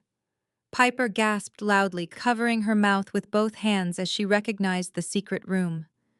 Richard dropped the microphone, his eyes widening in absolute terror as he realized the depth of his exposure. He began shouting frantically at the hotel security guards to cut the power to the entire ballroom immediately. But DeAndre had securely barricaded the heavy metal door to the audiovisual control booth from the inside. The guards pounded helplessly on the reinforced glass window, completely unable to stop the presentation. The next slide appeared on the giant screens, displaying a pristine, high-resolution scan of Caroline and Richard's private banking statements. DeAndre had highlighted a series of direct wire transfers in bright neon yellow. The numbers were staggering. $10,000 wired to a custom mural artist, $5,000 for luxury baby furniture, a recurring payment of $300 to a commercial storage facility billed directly to Richard's corporate holding company, and finally, a massive transfer of $50,000 labeled simply as nursery preparations. My parents did not just enable a delusion, I announced to the captivated audience. They actively funded a highly sophisticated kidnapping plot using their immense corporate wealth. They paid to build a concrete prison for my children. The wealthy investors standing near the front of the stage began physically backing away from Caroline and Richard. The expressions of polite sympathy vanished, replaced by profound disgust and utter revulsion. These were business magnates who understood paper trails perfectly, and they were looking at undeniable financial evidence of a severe felony. Caroline frantically grabbed the arm of a prominent city politician standing nearby, desperately trying to whisper a frantic excuse into his ear. He recoiled violently, pulling his arm away, as if her touch was entirely poisonous. The absolute rejection from the high society she worshipped was immediate and completely merciless. But the most devastating piece of evidence was yet to come. DeAndre switched the presentation from visual evidence to an audio file. The heavy bass of the ballroom speakers hummed loudly as the recording began to play. It was the audio file of the anonymous hotline tip made to the Child Protection Agency. The voice on the recording sounded slightly muffled, attempting a fake accent to disguise its true origin. "Yes, I need to report a severe case of child abuse," the recorded voice echoed through the massive room. "The parents are heavy drug users. The babies are living in absolute squalor, surrounded by toxic chemicals and dirty needles. You need to remove those infants from that house tonight before they die." The entire ballroom froze. While the accent was terribly faked, the underlying cadence, the distinct enunciation, and the sharp vocal pitch were absolutely unmistakable. Everyone in that room had just spent the last 2 hours listening to that exact same voice boasting about real estate deals and expensive vacations. It was Caroline's voice. The collective gasp from the 300 guests was deafening. They recognized their glamorous hostess immediately. They realized they were standing in the presence of a woman so profoundly evil that she would falsely accuse her own daughter of drug addiction just to steal her newborn babies. Caroline collapsed onto the marble floor, her sequined gown pooling around her as she began to sob hysterically. This time the tears were absolutely real. She realized her pristine reputation, her social standing, and her entire identity were permanently obliterated.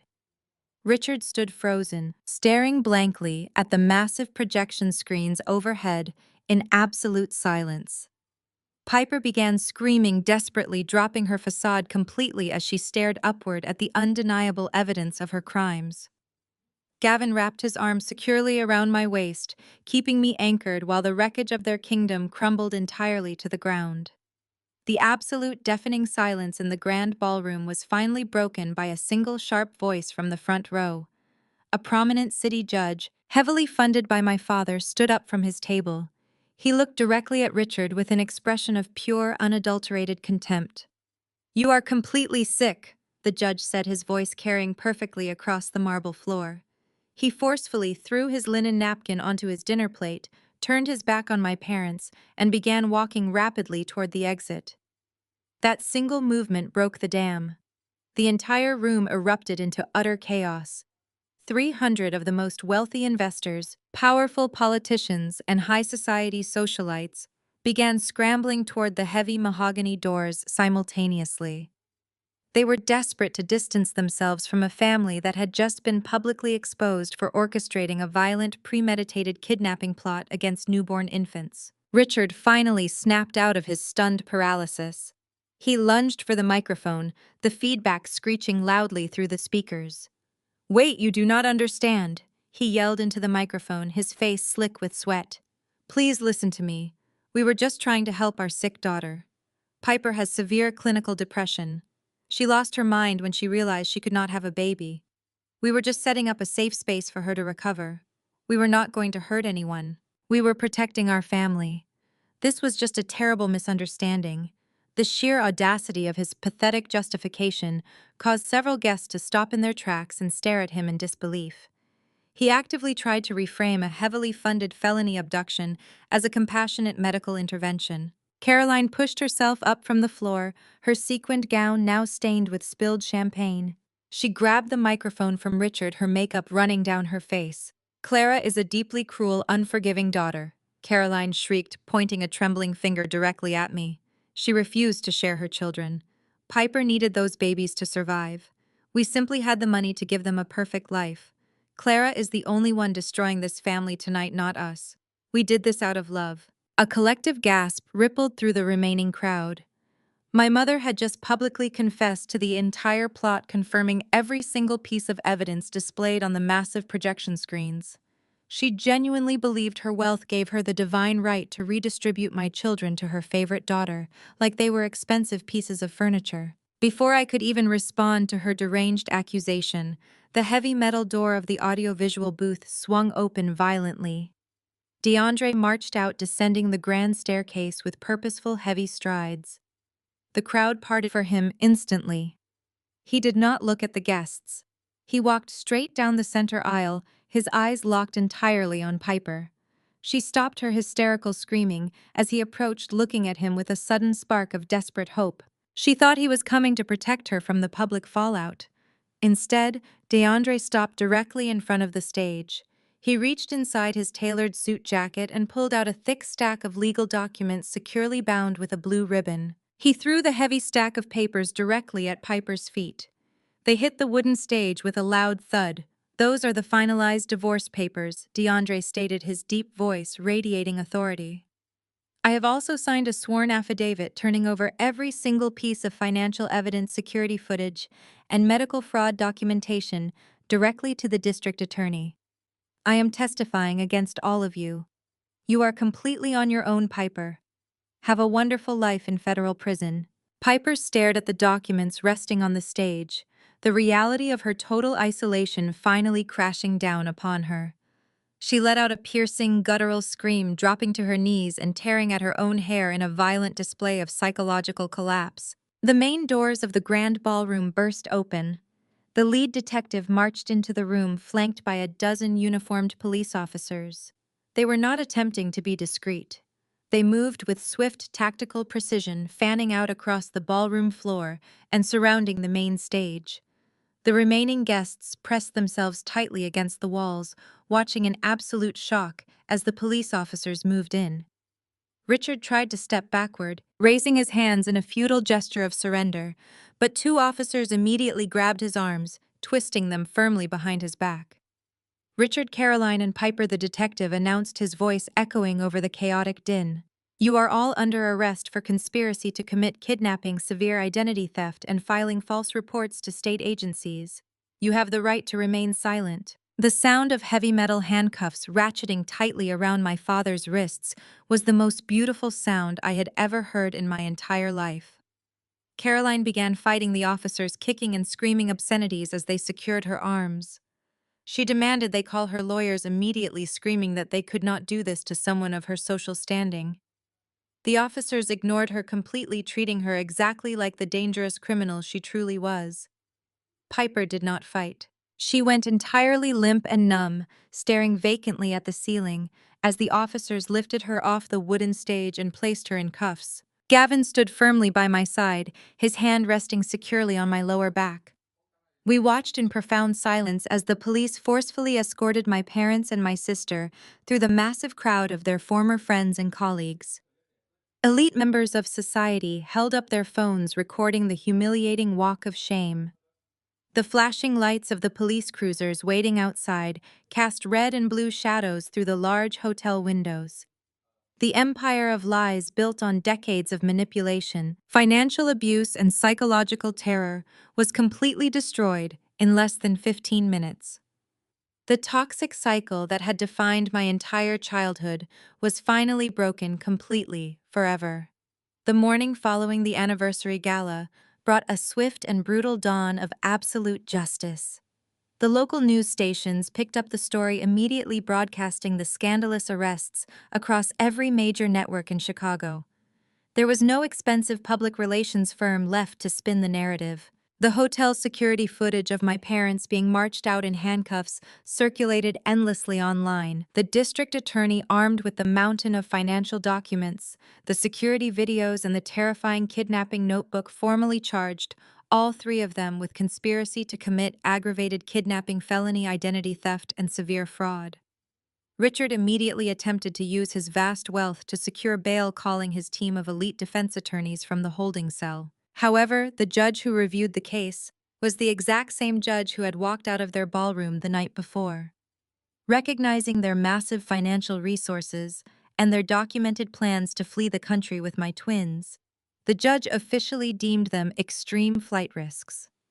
Bail was completely and unequivocally denied.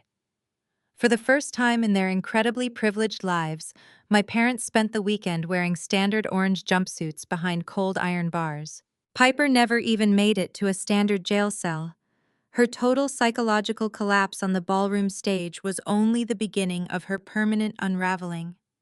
The court ordered a comprehensive psychiatric evaluation before her criminal arraignment could even proceed. The state-appointed psychiatrists reviewed her meticulous abduction notebook, her fake medical records, and her elaborate silicone maternity bump. They listened to the recordings of her fabricated child protective services calls. The medical consensus was absolute and terrifying. Piper was diagnosed with a severe, dangerous detachment from reality, compounded by malignant narcissism that made her an active, lethal threat to my children. Because her crimes involved a highly premeditated plot to abduct infants, the judge ruled that she was unfit to stand trial in a traditional court, but entirely too dangerous to be released into any civilian population. Piper was officially remanded to a high-security state psychiatric facility indefinitely. There were no luxurious private rehab centers with ocean views for the golden child. She was locked inside a sterile, heavily guarded institution, stripped of her designer clothes and her manipulative power. DeAndre finalized the divorce proceedings, swiftly cutting all remaining legal and financial ties to her. He walked away from their toxic marriage with his integrity entirely intact, leaving Piper to face the bleak, padded walls of her new permanent reality entirely alone. While Piper was locked away in a psychiatric ward, Richard's majestic commercial real estate empire completely imploded. The financial documents we provided to the police triggered a massive, unavoidable federal investigation. Because Richard had used his corporate shell companies to funnel money for the storage unit and the kidnapping supplies, he had deliberately crossed the line into severe corporate fraud. The Federal Bureau of Investigation raided his sleek downtown offices less than 48 hours after the gala. Agents carried out dozens of boxes containing decades of shady financial ledgers. His wealthy investors, terrified of being linked to a federal kidnapping and fraud scandal, pulled their funding immediately. The State Commercial Real Estate Board permanently revoked his broker's license, effectively ending his entire career. Without his license and his investors, his highly leveraged properties quickly fell into massive foreclosure.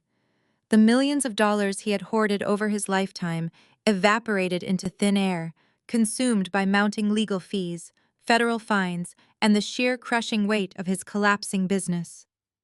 Richard went from being a feared and respected titan of Chicago industry to a completely bankrupt, disgraced old man waiting for a federal prison sentence. His immense wealth, the very weapon he had used to terrorize and manipulate me my entire life, was entirely gone. Caroline faced a completely different, yet equally devastating kind of total destruction.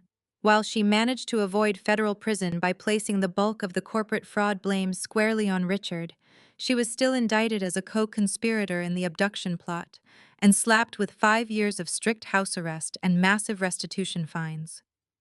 But for a woman whose entire existence revolved around social status, public perception, and elite country club hierarchy, her true punishment was the absolute icy exile imposed by high society. The wealthy friends she had spent decades cultivating turned their backs on her instantly. The exclusive country club where she had spent her afternoons gossiping permanently revoked her membership. When she walked down the street, former acquaintances would literally cross to the other side to avoid making eye contact with her. She was entirely radioactive. Due to Richard's catastrophic bankruptcy, the bank foreclosed on their sprawling 10,000-square-foot estate. Caroline was forcefully evicted from the flawless mansion she had prized above her own daughter's safety. She was forced to move into a tiny, dilapidated apartment on the outskirts of the city, surrounded by the very working-class people she had spent her life mocking. She had no money, no social standing, and absolutely no family left to manipulate. The silence of her new isolated life was deafening. Every single person she had ever loved or controlled was either locked in a psychiatric ward facing federal prison or refusing to acknowledge her existence entirely. The sudden removal of their dark shadow fundamentally transformed our daily lives. Gavin and I no longer flinched in terror at the sound of unexpected footsteps on our front porch.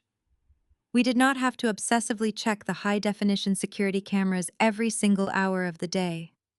Our beautiful green nursery was finally filled with pure, peaceful joy instead of pervasive anxiety.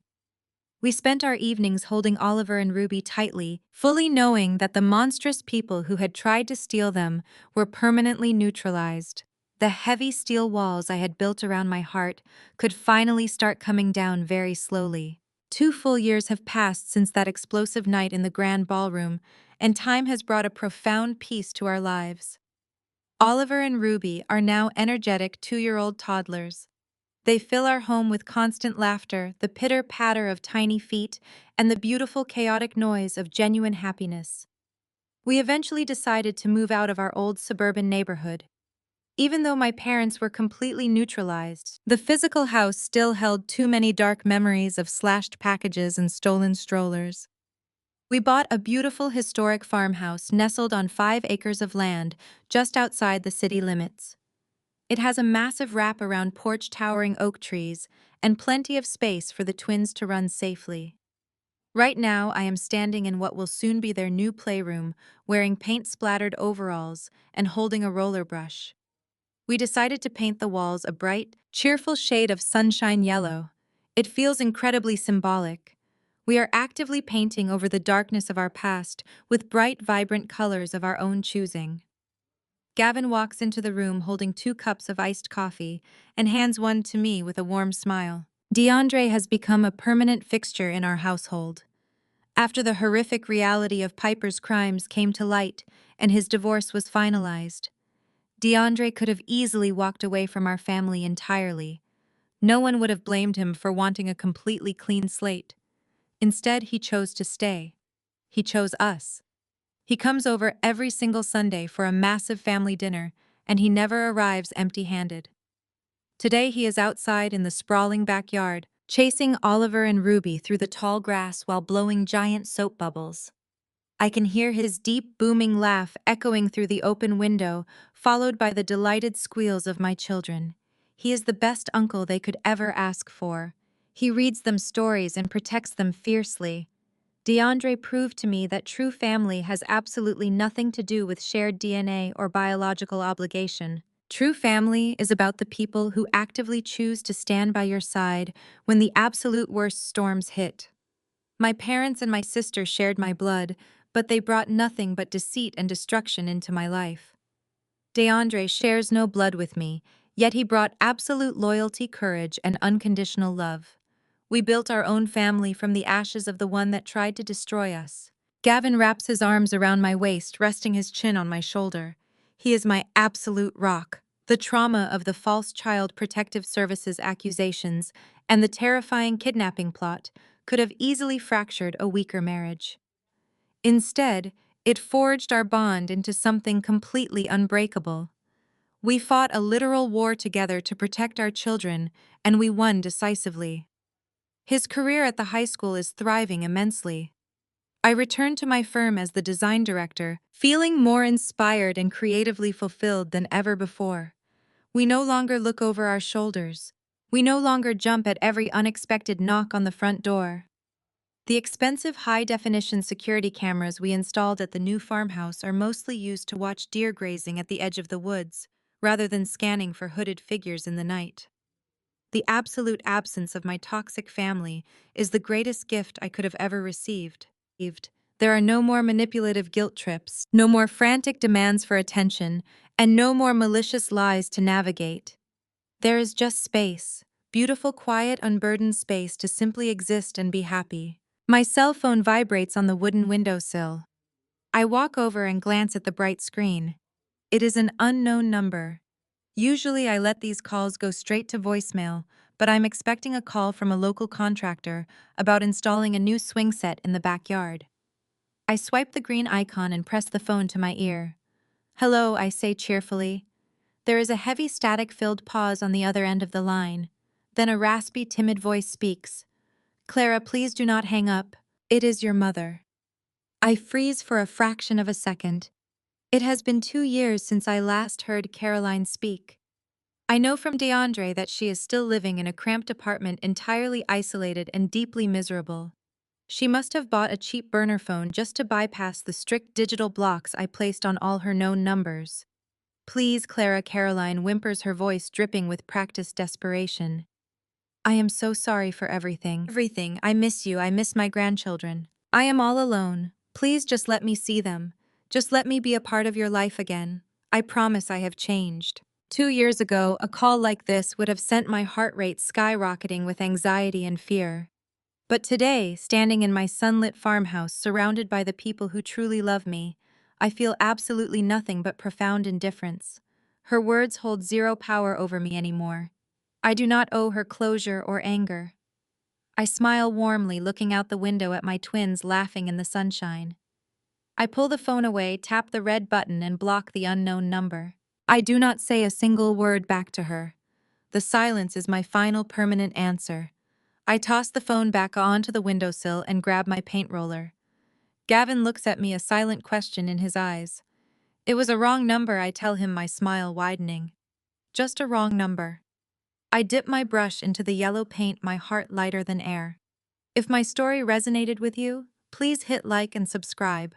Share your own stories of breaking toxic family cycles in the comments below. Remember, you hold the brush to paint your own future. The harrowing journey of Clara serves as a profound reminder of a difficult but liberating truth: sharing DNA with someone does not obligate you to endure their abuse. Society often conditions us to believe that family is everything, and that we must forgive our relatives unconditionally, no matter how deeply they wound us. However, Clara's terrifying ordeal shatters this dangerous illusion, teaching us that biological ties should never be a free pass for psychological manipulation, financial sabotage, or violence. When Clara faced the unthinkable, her sister faking a pregnancy, and her parents funding a meticulously planned kidnapping, she did not cower under the weight of traditional family loyalty.